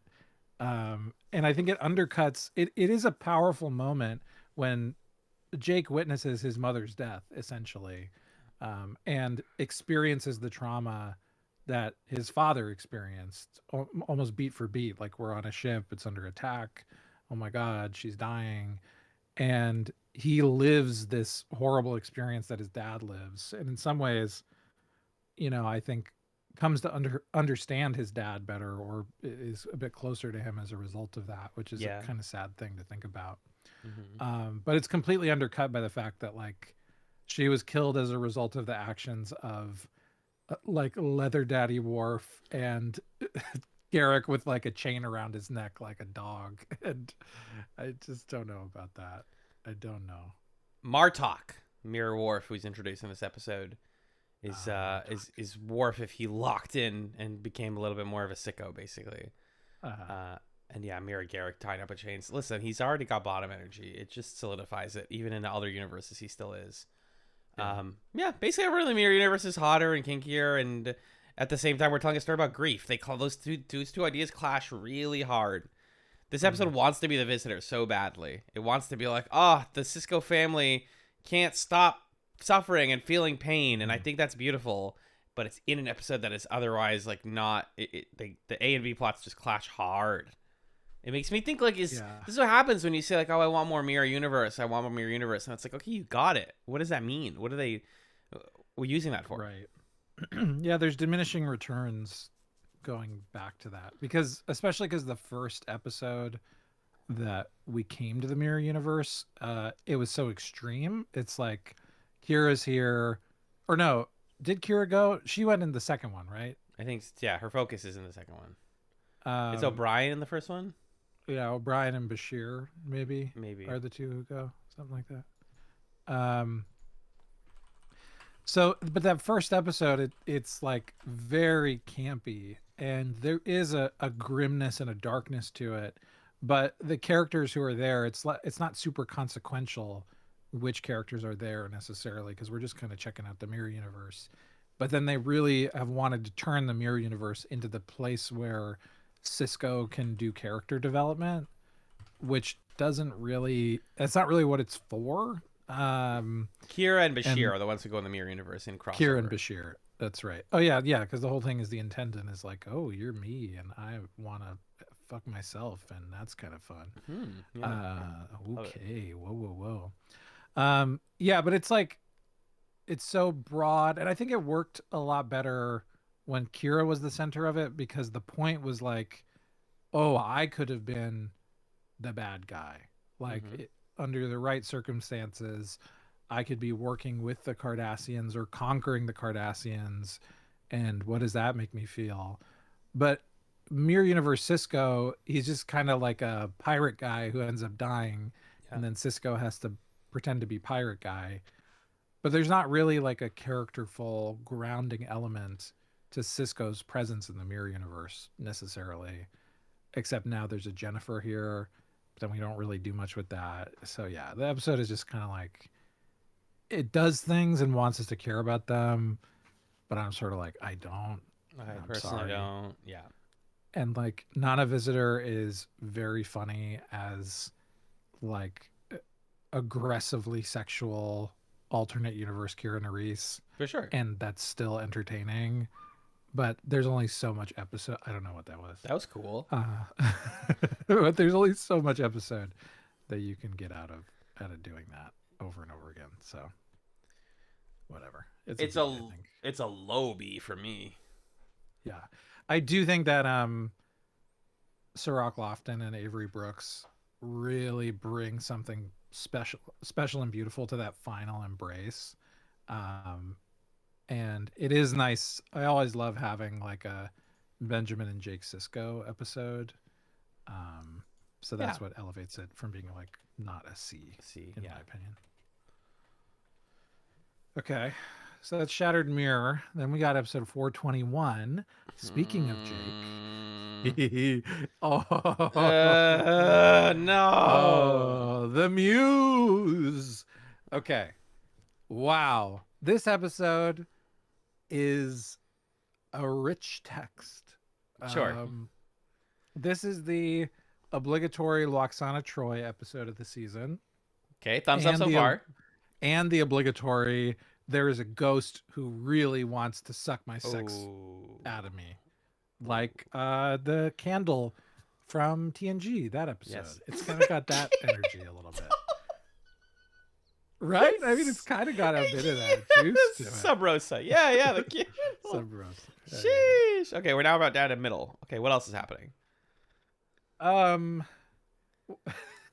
those are the plots, but they're wacky. Which one do you want to talk about first? She's an alien. She's a ghost that makes Jake really good at writing. And her reveal is that she has been the inspiration and the muse for a lot of the best writers in the world. But she takes it out of them and kind of drains them whenever they create these things. So she eventually is like, Jake is such a useful feast for me to devour because he's young and has so many ideas ahead of him. But the tragedy of, I feel like I'm dying describing this. The tragedy of me slurping all the creative juice out of him is that he's 17 and he's going to write all the best books he's ever going to write at 17 years old. There is the tiniest little seed of a really cool idea hidden in one of the stupidest episodes of the entire series. I was so unhappy with this one, but I was like, there's so much! There's something there! And Loxana Troy is always great. And that B-plot's amazing. So this episode's not a complete whiff to me, because the B-plot saves it with Loxana and Odo. But wow, the Jake plot felt like something out of TNG Season 2. Wow. It was almost nostalgic for me. You loved this one. Tell me why. I need to hear why you like this one. I liked it. I kind of liked this episode. Let me tell you why. This is like, whoever wrote this episode had some mom stuff that they were sorting out here. And Renee Echevarria, by the way. Yeah. So Renee, not to say too much about your personal life, but it's on the page a little bit. It feels like. Yeah, bro. I think which part do you want to talk about first? The Loxana Troy part or the? I want to talk about Jake first. Get it out of my head. Get it out of my head. Okay. So, domestic partner of the podcast, Amanda, found a review of this episode that referred to the character Onaya as a suck you milf. Incredible. Which is a good goals way to. How old do you think she is? The actress. In this episode, you mean? Not today, but in the episode. At the time of filming the episode in real life. Like 38. Nah. Older? 48. She was like 50. You know what? Good for her. Let's let older middle age. Let's let middle-aged women like play sexy roles. Yeah. Nothing. My point is not like it's bad for a 50-year-old woman to be sexy. Yeah. Because like she's doing that just fine. She kind of has like an outer space Helen Mirren thing going on, and I'm about it. I'm into it. It's cool. It's like kind of a gender vibe that I it's like, do I want to be you a little bit? Like big forehead, talking so slow. Yes. I like to open books up but not read them. Yes. I've got like a scarf or something. It's all good. It's working. But the age gap between her and Jake is very strange. And the episode is like just kind of ignoring that in a way that's odd. But setting that aside, Yeah. let me sell you on this a little bit. Okay. I think that Onaya is a metaphor for like the reasons that someone might get into writing and the ways that they might propel themselves through the writing process that are ultimately unhealthy and self-destructive. And Right. it's a way of thinking about the urge to create that is at its core taking for granted these ideas about like the artist needs to be a tortured soul, needs to have this trauma that he's unearthing, and needs to suffer for the art. And I think the episode is kind of challenging that and putting that on display. And early in the episode, Luoxana says this line about like something like life is a search to find the peace you felt inside your mother. And that is what Jake is doing with his writing, right? Correct. Because we just saw him in the previous episode experience firsthand the death of his mother right in front of him. And he's processing that. He doesn't have a great way to think through that and understand how that's affected him. And so he has this spirit visit upon him who's kind of sexual, but is like, you're not here to have sex with me. I'm going to comfort you and massage you and be this like, I guess, maternal Oedipus thing. And you're going to lean into that and ruminate on that. And that's where the work is going to come from. And then it's going to kind of like destroy you in the process. And I think that's really fascinating. It gets to this version of like Jake wants to be a writer that in most episodes they kind of just treat it as this trivial little cute thing, like, oh, he wants to write a book, that's fun. Or in the was that The Visitor, the one with Tony Todd? Yeah, That's yeah. what that episode's called. They treat it as like this inherently good thing you should write. It's a Right. good thing to write. Yeah. But this episode is like, there are bad ways to write. There are unhealthy ways to throw yourself into your art without really examining what is it that is hurting on the inside. And I think that Anaya is a good representation of how it's like messy and kind of I don't want to look at these weird complicated feelings I have about wanting like a comforting maternal figure, and also I don't know, it's like this psychosexual Jake thing, and it's like Freudian as hell, and I think it's kind of interesting. Yeah, it's yeah. my argument is that I can tell that's great. Shout outs to you. I don't think that they were going for that. I truly don't. I'm glad that you did the work and you found you germinated the aforementioned seed. But like, let me read to you from the wiki for a sec. The original, this will really make a lot of things make sense. Okay, the original idea for this episode came from Majel Barrett Roddenberry, who, by the way, this is her last appearance as Luoxana Troi in Star Trek. Really? Yeah, she like does computer voice in future stuff, but she's not ever in it. Original came from her, who pitched an idea to Ira Stephen Bear, our king, that Luoxana Troi becomes pregnant and claims that the baby is Odo's. Incredible setup, by the way. So this led Renee Echevarria to write an episode with 4 primary storylines, all focusing on couples: Rom and Lita, Cisco and Cassidy, O'Brien and Keiko, and Odo and Luoxana. However, nobody was happy with the concept, and according to Bear, the script meeting for a standard episode usually lasts 2 days, 3 if there are problems. This script meeting lasted 6 days. It was the longest script meeting for the entire run of Deep Space Nine. Okay. Because the story was not working out, the producers decided to pad it with a B story. That's crucial. They call it a B story here. They'd want to do something involving Jake's creativity ever since the popular reception of The Visitor, as you mentioned. Ronald D. Moore suggested... I can't... Of course it's Ronald D. Moore, you fucking... that if Jake become involved with a woman who inspires his writing, it would fit into the overall design. The idea ultimately evolved into him getting involved with a much older woman who's interested in him only because he's a writer, which in turn evolved into Onaya. The planned 4 romances were reduced to 2. The Odo Loxana Troy story was switched. The episode became more about Jake than Loxana, hence him becoming the A-plot. And last but not least, however, even with this all sorted out, producers were unhappy, and according to Moore, and this is the final bullet in the head, the notion of this exotic, beautiful older woman who comes to you and gets excited by watching you write is the most ridiculous idea, and only a writer could come up with that. Think of it. You're sitting there writing, and she's just entranced. We watched that scene in Dailies, and we thought, are we insane? What are we doing? How did we get here? Yeah. That concludes the wiki. It's totally. I think that is why it works for me. Is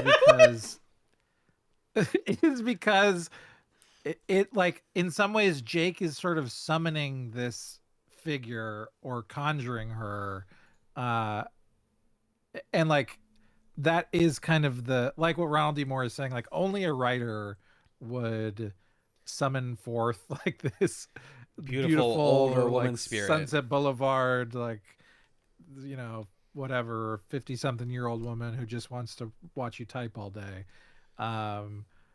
But it's I don't know. To me, it's like the point of it ultimately is you don't become a great writer that way. That's not the good way to finish your book, Jake. You have something good here, and it's inside of you, and you got to find a different way of working besides this like kind of strange fantasy that's going to fulfill every part of you that is yearning for something all at once. But when you try to like find the answer to all that's lacking in the same place, it becomes all consuming. Which they clearly were not trying to do that on purpose. It's a weird episode. I am totally okay being the only person who thinks it's a good plot, but I kind of like it, and it kind of works for me. I respect you for that. This episode is called So Bad It Must Be Seen. One of the most disappointing episodes, and a huge waste of Majel Barrett's final appearance. But that plotline is great. That plotline is why we're gonna have a hard time rating this one, because that plotline is genuinely great. I love seeing the cast of Deep Space Nine suffer. I eat it like candy, Magellan. I love watching Odo just go through the ringer now. I've gone from like poor Odo, poor O'Brien to like make him squirm. It's so good. Odo deserves better, and yet he will not receive better. Maybe it's just because my life's been kind of like chaotic lately. It's fun to see people go through it. And you're like, you know what? I almost empathize a little bit.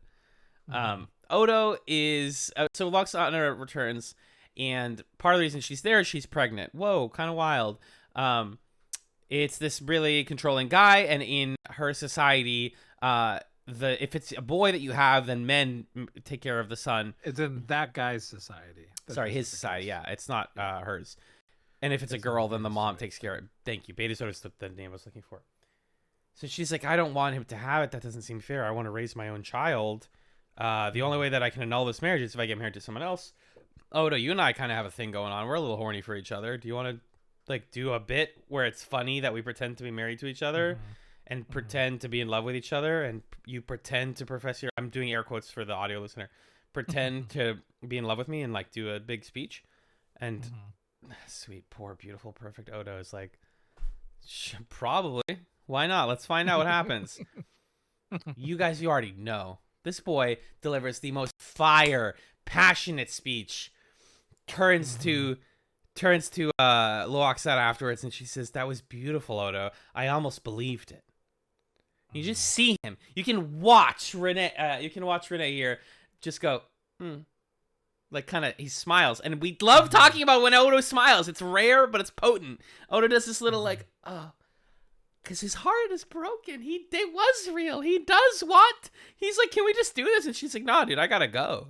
I gotta go live my life now. I gotta go back to Beta's head. Thank you for helping me, but I'm done. I love Odo so much, dude. This part almost made me cry. It's so predictable. The second she comes on, you know it's gonna happen, but you're still like, oh, Odo. Yeah. I love the Loxana Odo relationship so much. and seeing them develop it every time she comes back. And like you're saying, it there's this beautiful human tragedy to Odo really does care about her so much. She is quite possibly the only person who sees him and understands him for exactly who he is in a way that he doesn't even really understand or see himself or love himself. And he feels such deep gratitude towards her for that, and almost like a sense of obligation, I think, as a result of that gratitude. And in some ways, Odo is a character who he's content fulfilling obligations. Like to him, he really is serious when he's like, "Well, stay here and have the kid." And I think he starts to envision a future where, sure, they'll be married and he'll be a good husband and a good father, because like that's what he does. That's how he conceives of himself, as like, here's my function and I'm going to fulfill it, and I'm going to take care of people because I care about them, because Yes. they're important to me, because they're my friends. He's a very loyal individual, and he's not in love with her in the way that she needs him to be.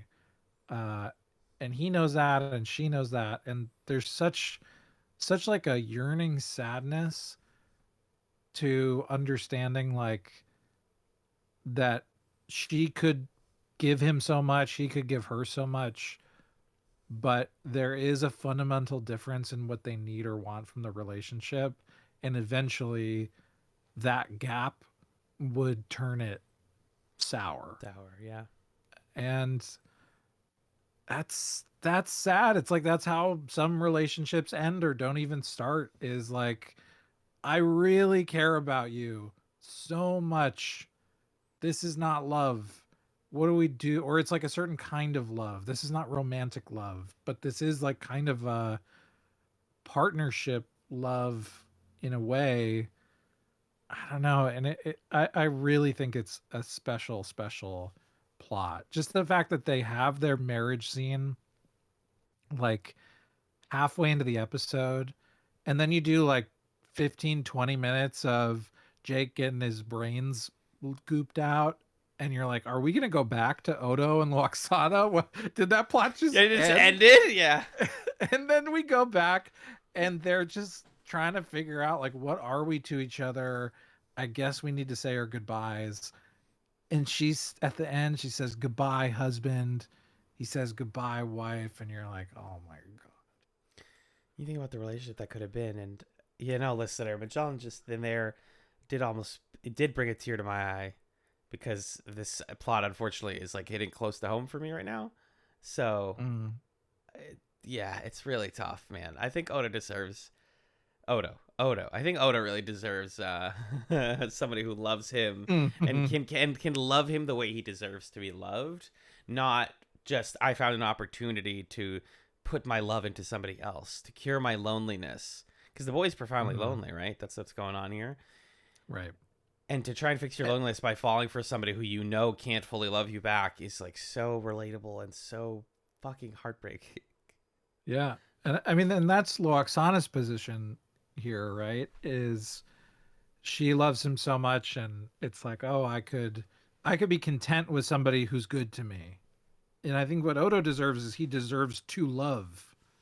Like he deserves to be with someone that he loves and not settle for like, let me kind of turn off that part of myself and just do what's expected of me.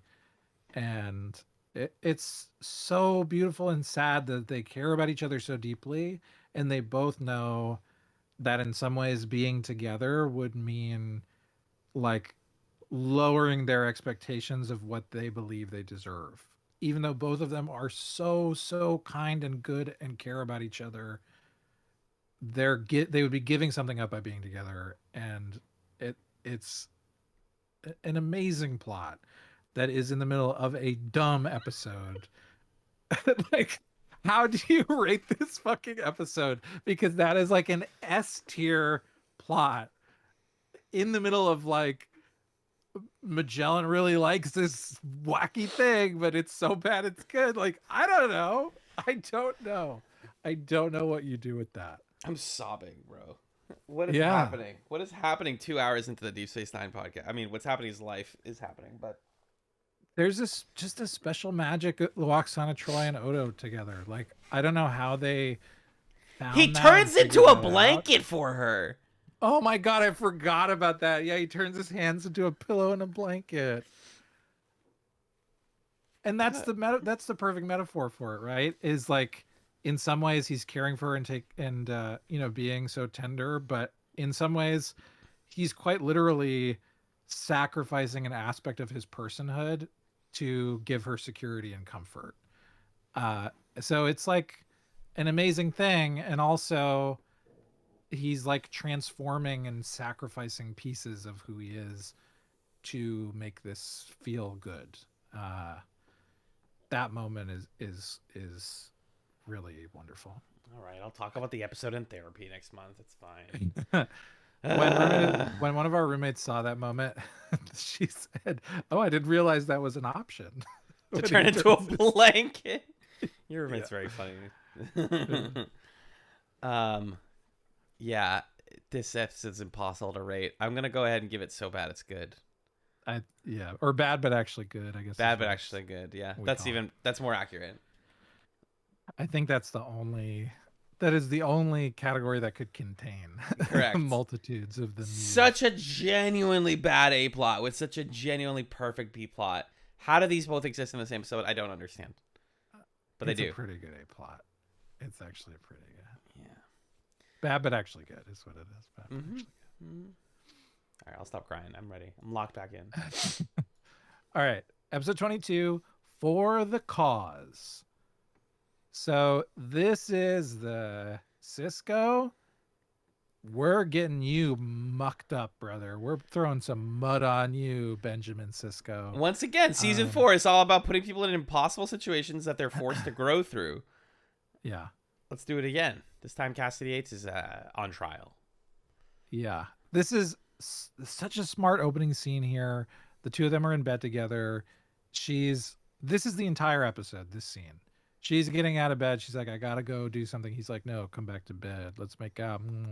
She's like, oh, you're so sweet, but I gotta go. I gotta fulfill my duty, which is the fundamental tension between them in this episode. Is he's like, hey, we got a good thing going here. Why are you trying to mess it up by like smuggling or whatever? And sorry, please continue. This is just for the it's like the Subway Surfers gameplay. Just gonna quickly open up a quick pack of Pokemon. Yeah, nice. You can't see it on the screen. And then they have this exchange of lines where she says, "You're evil." He says, "I am a Starfleet officer, the paragon of virtue." Blech. She says, "More like the parody of virtue." Burn. And that is the theme of the episode. Yeah. Is what does it mean to be a Starfleet officer? Does it mean that you are good? Or does it mean that you are just kind of a guy doing stuff thinking that it's good, but you're a fool and you are doing stuff just because you're told to do those things? The plot, the way that it operates is, okay, the Federation's going to send some big industrial replicators to the Cardassians so they can rebuild because they've been attacked by the Klingons. And then, who's caught wind of this? The Maquis. You remember the Maquis, huh? Remember how you thought the Maquis were going to be like a big part of Deep Space Nine? Here getting there. They're back. And Captain, we have some bad news. Your girlfriend is a cool person, politically speaking, because she is smuggling food and medical supplies to the Maquis. Then they spend a lot of the episode kind of following her, watching her, trying to figure out, is she really, doing this behind my back? Oh my gosh. And it turns out that whole thing was just a distraction so that the guy, the officer, Starfleet officer guy, Eddington, who we've seen a couple times before, right? Yes, we have. He is back on Deep Space Nine, and he makes off with the replicators and steals them because he was in the Maquis. Whoa!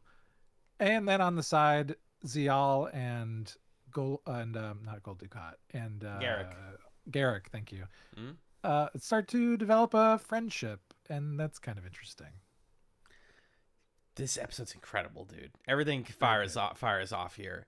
We're paying Very off good big episode. plot lines. We're getting some great performances. The A and the B plot are fantastic. I got no notes, you know. I was so excited to see what was going to happen with Cassidy Yates. And is this now confirming that she was, in fact, smuggling stuff? Or is it that she didn't know that she was? Like, what was the real with her side of things? What the sense we get by the end of the episode, because so she smuggles stuff and hands it off to the Maquis. They confirm that Odo and Eddington see her do it.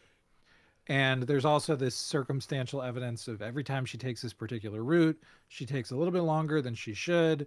So she must be doing something. She must be sneaking off into the nebula and handing off supplies or whatever. Then she goes on another run and they catch her. Cisco boards from the Defiant. He's like, what's going on here? And she's like, oh, they told me to come here. I thought I was going to get caught soon.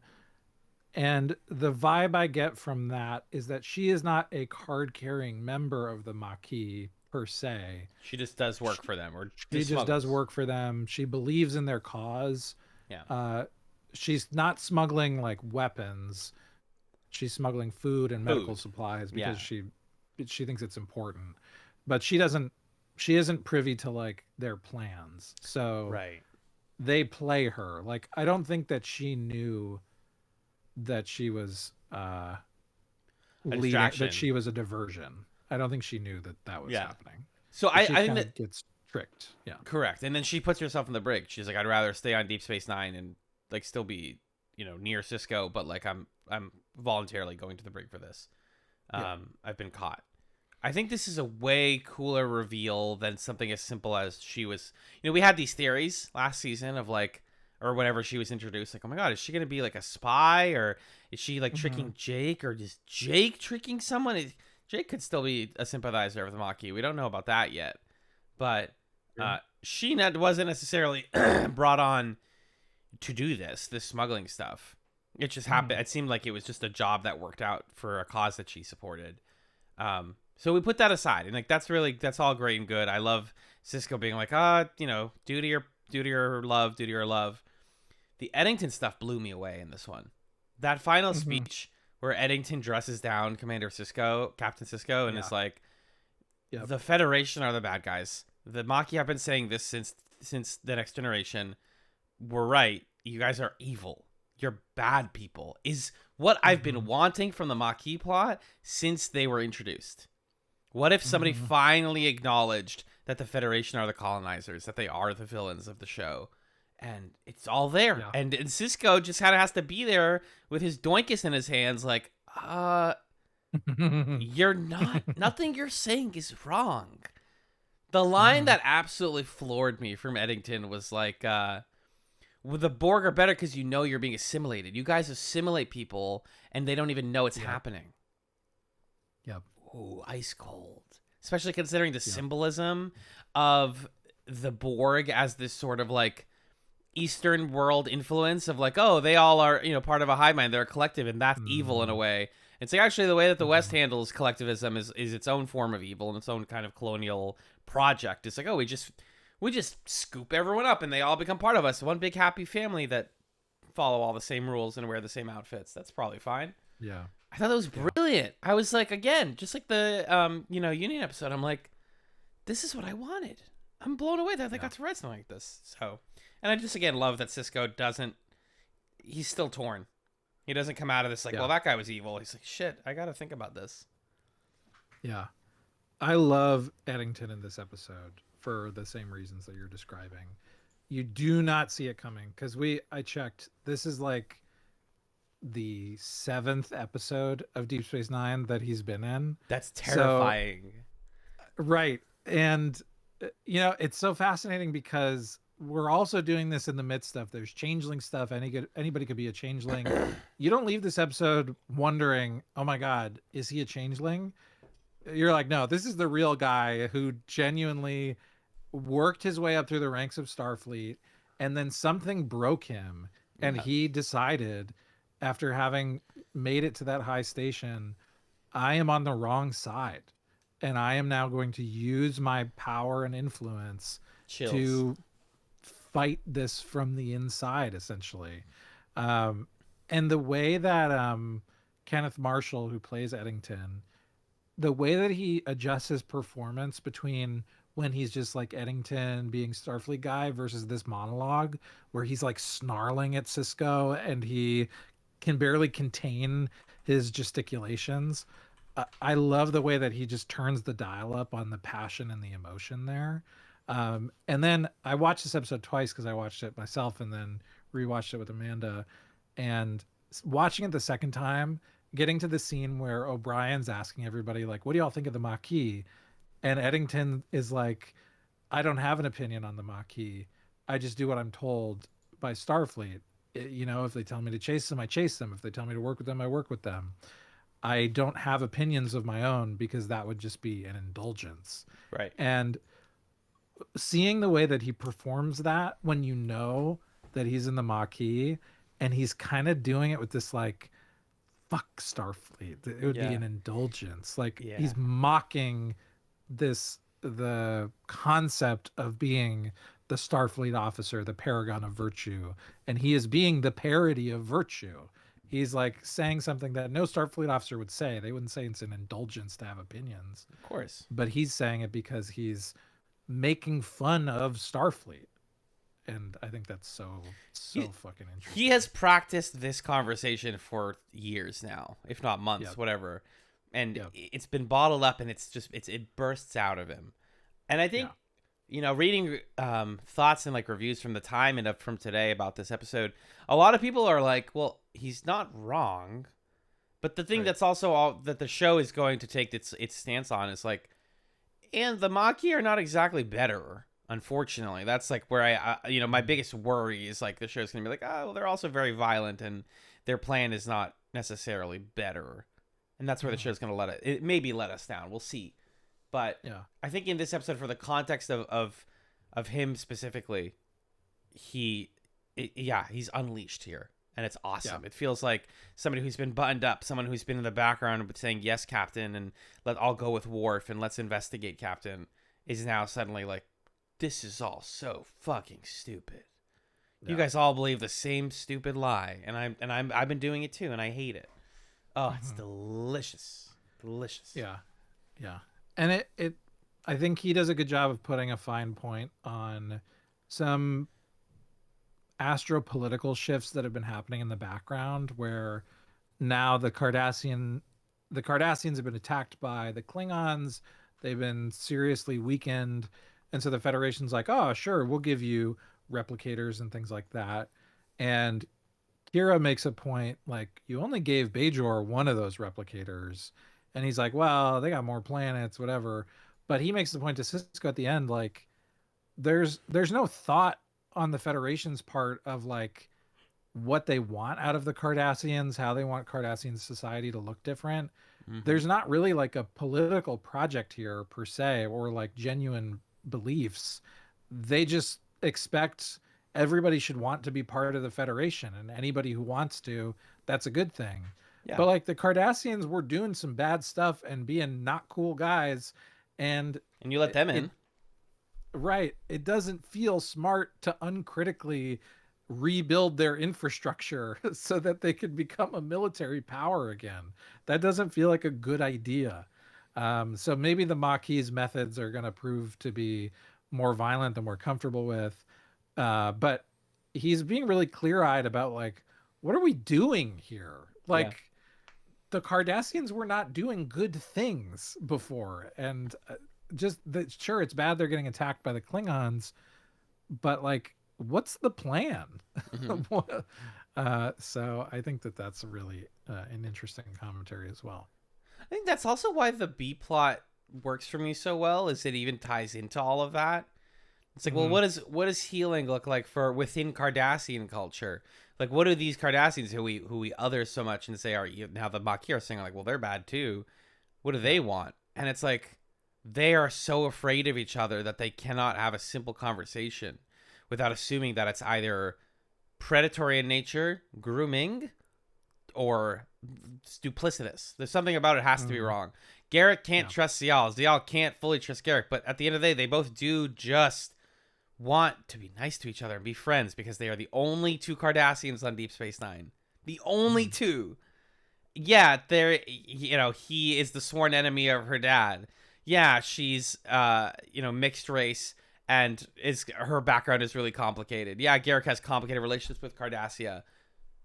But sometimes you're sad, and you're the only person who can relate to you on certain things. And who cares if she's much younger than you? I just want to be friends. Can we just have a conversation and hang out? And everyone's like, dude, this is for sure sketchy. Garrick is so sketchy for this. I can't believe it. Gul Dukat's gonna kill him. So I think that all just comes back to Eddington's thing of like, who do we trust? Why do we trust them? Even within our own people, we create so much distance and enmity. I love the B plot here as well. Yeah, and I think that plays out. The B plot kind of parallels in some ways Sisko and Yates, because even though there are these complicating factors for why like these two characters should not be allied with each other or why they should be suspicious of each other, the common ground is undeniable. For Garrick and Zial, it's we both feel estranged from our homeland and we want to experience it. She says this beautiful line where she's like, I just want you to tell me something about Cardassia that I don't already know. Right. Like, that's all I want from you. I'm not trying to kill you. I'm just trying to connect with you. And for Yates and Sisko, it's a romantic connection. And it's also a values thing. Like, both of them, even though they're against each other in theory in this episode, what they say, Yates, when she comes back, she says, I had my duty. And he says, and I still have mine. Yeah. And she understands it. Like, she doesn't blame him for having her arrested because fundamentally they share the same beliefs, which is like, you do what you think is right.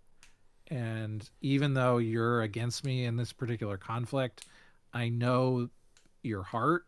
I know you. I know that you're making a choice that you believe is right. So I can't fault you for it. It's going to make this real complicated. It'd be a lot easier if we just fucked off to Ryza and had a vacation. We can't. So we're going to have to make this work. But in some ways, their relationship gets stronger by the end of this episode because they go through this trial and they come out of it reaffirming like we are pretty similar people. Yeah. In a way. We just end up operating in the world very differently. And I think that's a special moment too. That final scene in the sauna, I guess is what it would be, right? Uh-huh. Where they're having their conversation is so beautiful. Such a clever directing thing. Like, this relationship has heated up and we're putting them in a sauna. It's one of my favorite like narrative settings. It's just so good. It's just two actors being like, hey, this is the thing about Deep Space Nine, the space station, and why I love that it's a station and not a ship. These are all the people you get to be around on a daily basis. So you might as well learn to live with them. Yeah, you hate them. Yeah, you have fundamental disagreements with how to compose yourself, but it's this or nothing, dude. I think that's just really great. Yeah. This is an essay. I also like that Garrick's like, I guess I don't need this anymore. And he like pulls out a gun or something. He does. Drops He it does. on the floor. That's funny. Very funny. Yeah. I think this is an S. This is a pretty solid one. My last reasoning that this is an S is, also Kira playing Domjot and everybody being like, whoa, she's so good at Domjot. Yeah. And that's when he's like looking at Sial and everyone's like, is he looking at a younger girl? Gross. And it's like, no, yeah. I'm just very sad. This episode was actually inspired by a real life event as well. The Oklahoma City bombings, which were committed by Timothy McVeigh, a white man. And at the time, a lot of people were like, oh, it was probably like there was a lot of fingers pointed at Middle Eastern people in the area and in the country. Same story, different cultures, pretty much. That story happens a lot. But sometimes we don't assume that it's the people that it's someone like Eddington. And you're like, oh, right. Well, I guess I assumed it was Cassidy, which also brings back the racial element of her being a black woman. Right. It's all there. They intended it. And I think it, it's more threatening to the status quo and to the authority of Starfleet that somebody like Eddington, who had every advantage, got to the station he got to, and then he's like, no way. That's a problem. It means that anybody could, defect from Starfleet and find themselves, dissuaded. Mm-hmm, mm-hmm. What's next? Oh wait, that's an S tier episode for sure. Yeah. That's an S tier. Okay, then we have episode 423, which is called To the Death. And this is it's like Jem'Hadar. We kind of do some Dominion stuff. There's very little Dominion stuff happening in this half of the season. I was kind of underwhelmed by around the periphery. It's like the Klingons, what are they doing? The Dominion, but nobody really makes a move. And we kind of end the season not much further along in that overarching plot than where we started it. And even this episode, which you'd think we hang out with a bunch of Jem'Hadar, we hang out with a Verk guy, or Vorta. Why did I say Verk? Verk's cool. Verk I like that is term. a Star Wars thing. Mm-hmm. Vorta. I think the Verk are like that guy, that tentacle head guy. Oh. Anyway. But even with all those guys, this is like this is a nothing burger of an episode. It's like fine, it's entertaining, but there's not. It's not part of the larger plot, so it's kind of strange to me, because it doesn't even have the character exploration to the same degree of the one where Bashir and O'Brien are like hanging out with the Jem'Hadar, and Bashir is trying to cure them of their addiction. And there's like a conflict between them. There's not even really that going on. It's just sort of like, can we hang out with the Jem'Hadar and see eye to eye? I don't know. I wasn't a fan. What did you think of To the Death? It's a military episode. It's a military sci-fi episode. If that's your cup of tea, this is a great one of those. If you wanted to make a playlist of Deep Space Nine episodes and you said these ones are about conflict on the ground and how different military forces fight each other and why they fight each other, this episode is great for that. For what I'm interested in from Deep Space Nine, which is the family stuff, the cultural stuff, the anti-colonialist stuff, it's not really here. And I think they're not blowing me away with the Jem'Hadar storylines so far.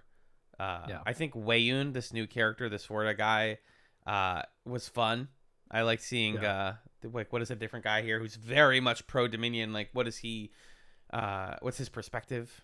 We have Omediclon, who's the Jem'Hadar soldier, who's like, hey, we have rebels amongst our ranks. We think that they need to be taken out. We don't think that they deserve instantaneous warp. They're going to use it for bad purposes. We're fighting our own people. That's really complicated. And really what this episode teaches us from a lore perspective is like the Jem'Hadar also aren't exactly, the Dominion's not a perfect unified force. There's already dissent in their ranks. So it almost reminds you that like, yeah, we could potentially win this fight as it continues to escalate. We're not fighting the Borg, an invincible, all-encompassing race. It's like, actually they have their own politics and their own BS. Yeah, that's true. But yeah, beyond all those things I said, that's not. And the action scenes in this one are good. There's one shot where they're sneaking people into a base to attack it, and Worf brings a bag with him, and I was like, why did he bring a bag? And he was like, go, and he throws the bag, and it's Odo. I was like, yeah, okay. If you're gonna do Odo stuff, this kind of like action-heavy episode is a great time to do it. Yeah. When Weyoun's like, yes, we finally got the thing. This will be perfect. Boom! Jem'Hadar just shoots him dead. That's pretty good. I was like, that's it. They're like, he wasn't to be trusted either. We need to get rid of this thing. Yeah. Perfect. Yeah. I do like, I think both Weyoun and Ometiclon are very well performed. I love a shit-eating bureaucrat, just like the most sniveling loser of a vizier. Like that vibe from Weyoun is really fun. And the way that he's so disdainful of the Jem'Hadar, he's like, okay, here's your white, are you loyal, whatever. The way that he tries to convince Odo to come home, and he's so obsequious in the process of it. And you're like close up on this guy's face. You see him wincing every time he tries to smile. I think that performance is great. The moment where Ometaclon kills his second because he was insubordinate, and then Cisco just kind of like puts Worf in timeout, and Ometaclon's like, "What the hell? What are you doing?" Seeing a version of discipline where he doesn't have to kill his friends, and he kind of he's like crying, red-eyed and tearful as he's talking to Cisco. He's so angry at Cisco, but he's really angry at himself and at this system that he has been born into and that he's a part of, this cause that he's been forced to take on, and kind of the only thing he has that he can make his own is loyalty. So those characters are really interesting. I think they're in the context of a plot that is just kind of arbitrary. Like there's like stargates, and we can't let the Jem'Hadar get the stargates or basically whatever. Yes. When Worf is like, "Oh, I blew one of these up before," is that a thing? Was there a TNG episode where they like blew up some stargates or something? I don't know about that. Worf is like, "I was on a mission that." Oh, probably. Got rid of these probably. before. I have to imagine. I don't know what they're talking about there. I believe them. There's also just little character things that I think are really great. The scene where there's the young Jem'Hadar who's talking to Dax, and she's like, "How old are you?" And he says, 8. And she's like, "I'm gonna guess 15." And then he takes a step forward. He says, "How old are you?" She says, "I stopped counting at 300." And he's like, "Oh, whoa, okay, that's kind of messy with We're on my opposite sides of the age spectrum. Like his people never. He's like, if you're 15, then you're like a senior warrior, and if you live to, no one lives to 30. The oldest person we know is like 28, which is nuts. Mm-hmm. Also, there's no women because they're bred in tubes or they're bred in thingy. Mm-hmm. And her thing is like, I don't have the conception of a single lifetime. It doesn't work like that for me. So I just keep on living, and you never get to live. I thought that was beautiful. Yeah. And then the scene where my favorite scene, I think, is when O'Brien comes to enter into the ship's log his message to Molly and Keiko. And he's like, "Yeah, I always do this. I record a goodbye message in case I die." And I thought that was a great exchange between him and Dax. And Dax being like, "Yeah, you're going to live, though." And he's like, "You're probably right, but you should just put it in there anyway." I that was great. What is your lost log to your family going to look like when you actually die? Yeah, like that's the kind of stuff in military stories that I'm here for. Yeah. That's the kind of stuff that makes like The Things They Carried one of my favorite books. Is it's just about what is it like to be a person who has to experience these things, and those little human moments. So there's enough of them in this episode that I think makes it decent. It's like a B, but it's not the most interesting episode outside of that. It's a flat B for me. Yeah. Let's get through these last 3 real quick, huh? Yeah, let's do it. The Quickening. Get it?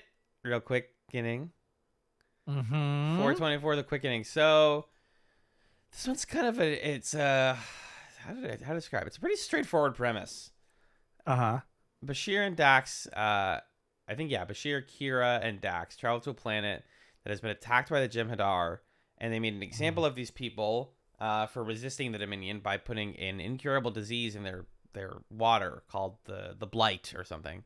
And it like puts these like spidery red pulsating things on everybody's bodies, and eventually they will quicken and they will expand, and then you die really quickly and agonizingly slow. The only doctor left is a Dr. Kevorkian of sorts, Dr. Trivion, and he's a guy who all he's able to do is give people herbal remedies that help them die faster and more comfortably. They have no way of curing this, and they have no conception of curing it. So Bashir, naturally, Mr. Hippocratic Oath, is like, well, I need to fix this. This isn't fair to you guys. Unfortunately, the electronics and all of his equipment make everything worse. He befriends a pregnant woman who he promises she'll be able to give birth before she dies. She does end up dying. It's very sad. I think, and then in her dying, he's able to develop not a cure, but a vaccine. And so there's not really a moral question in this one. It's not really like a do this or that. It's more like, Are you guys okay with the fact that all of you are going to die, but you will live on in your future generations? And that's kind of it. And Cisco at the end is like, hey, Bashir, you did great. I hope that the next generation will be good. And Bashir says, I don't feel like that's good enough. I thought this episode was the definition of fine. Yeah. I think it's...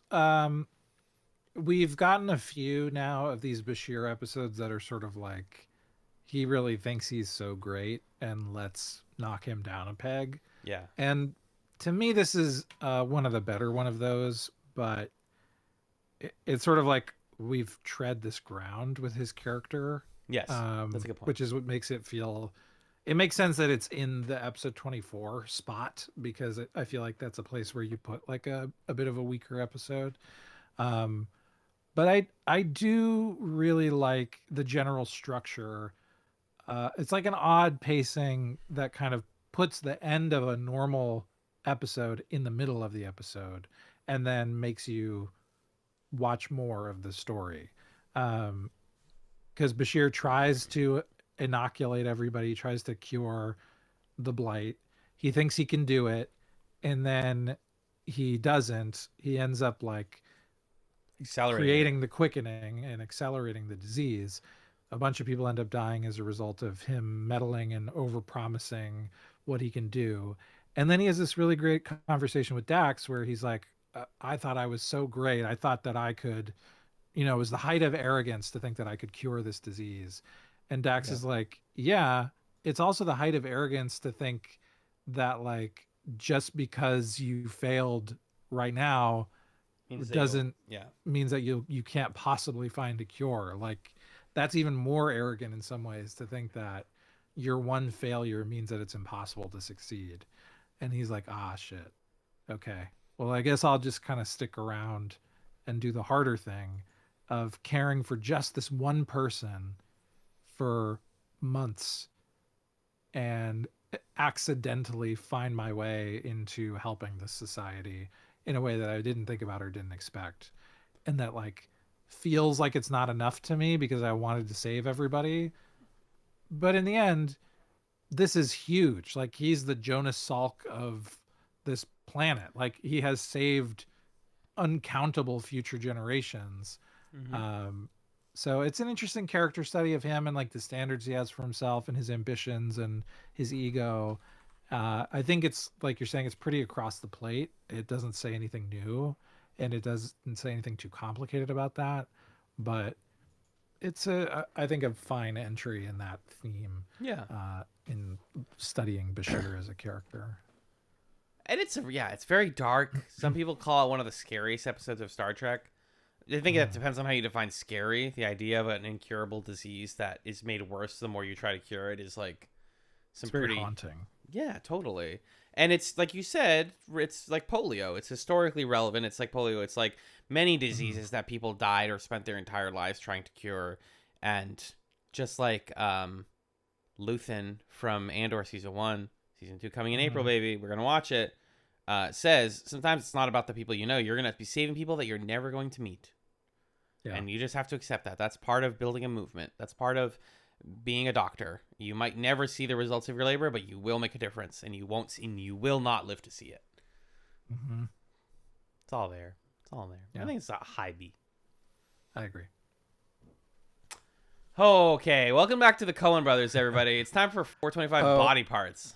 We're about to talk about Quark stuff. There's one thing from the quickening that's really fun that they don't do anything with, which is Quark has hacked the communication system and put an ad for Quarks on it. That has a little song like "Come to Quarks." Quarks is great, fun. Yeah. And then my favorite bit is Worf comes in. He's like, "How did you do it?" And Quark's like, "Do what?" And he's like, "I ordered a prune juice from the replicator, and this came out." And his prune juice came in a Quarks branded mug that when you tip it, it does the Quarks song. It's just like they do nothing with that. It's done. It's like a Simpsons episode where we're doing a little bit and then we're going to do something totally different. But I thought that was really funny. Or it's Spy Kids. Flip is a madman. Help us. Save us.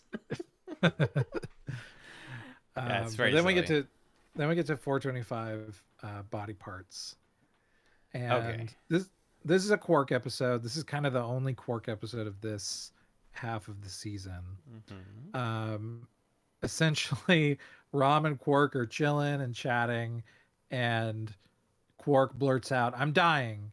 We learn that Quark has gotten a terminal diagnosis for some kind of rare Ferengi disease. He's Dorek dying. syndrome. Yeah, Dorek syndrome. And he doesn't have the money to pay all his debts, which are coming due because he's dying. So what he decides to do is what Ferengi do, which is they sell compressed, desiccated discs of their body on the like they call it like a futures market. Yeah, It's yeah. so funny. What a funny They concept turn that him into a they sell it baseball for that. card. Yeah, exactly. And he ends up getting a bunch of money from some anonymous bidder. Then he finds out he's actually not dying. Oh my god, this is great. Then he finds out the guy that was bidding is the guy from the like regulatory agency who tried to bust his mom for being a woman doing business, who Oh, tried to that's what bust he's the bar. from. And he was in the bar episode with the union. Yeah, yeah, yeah.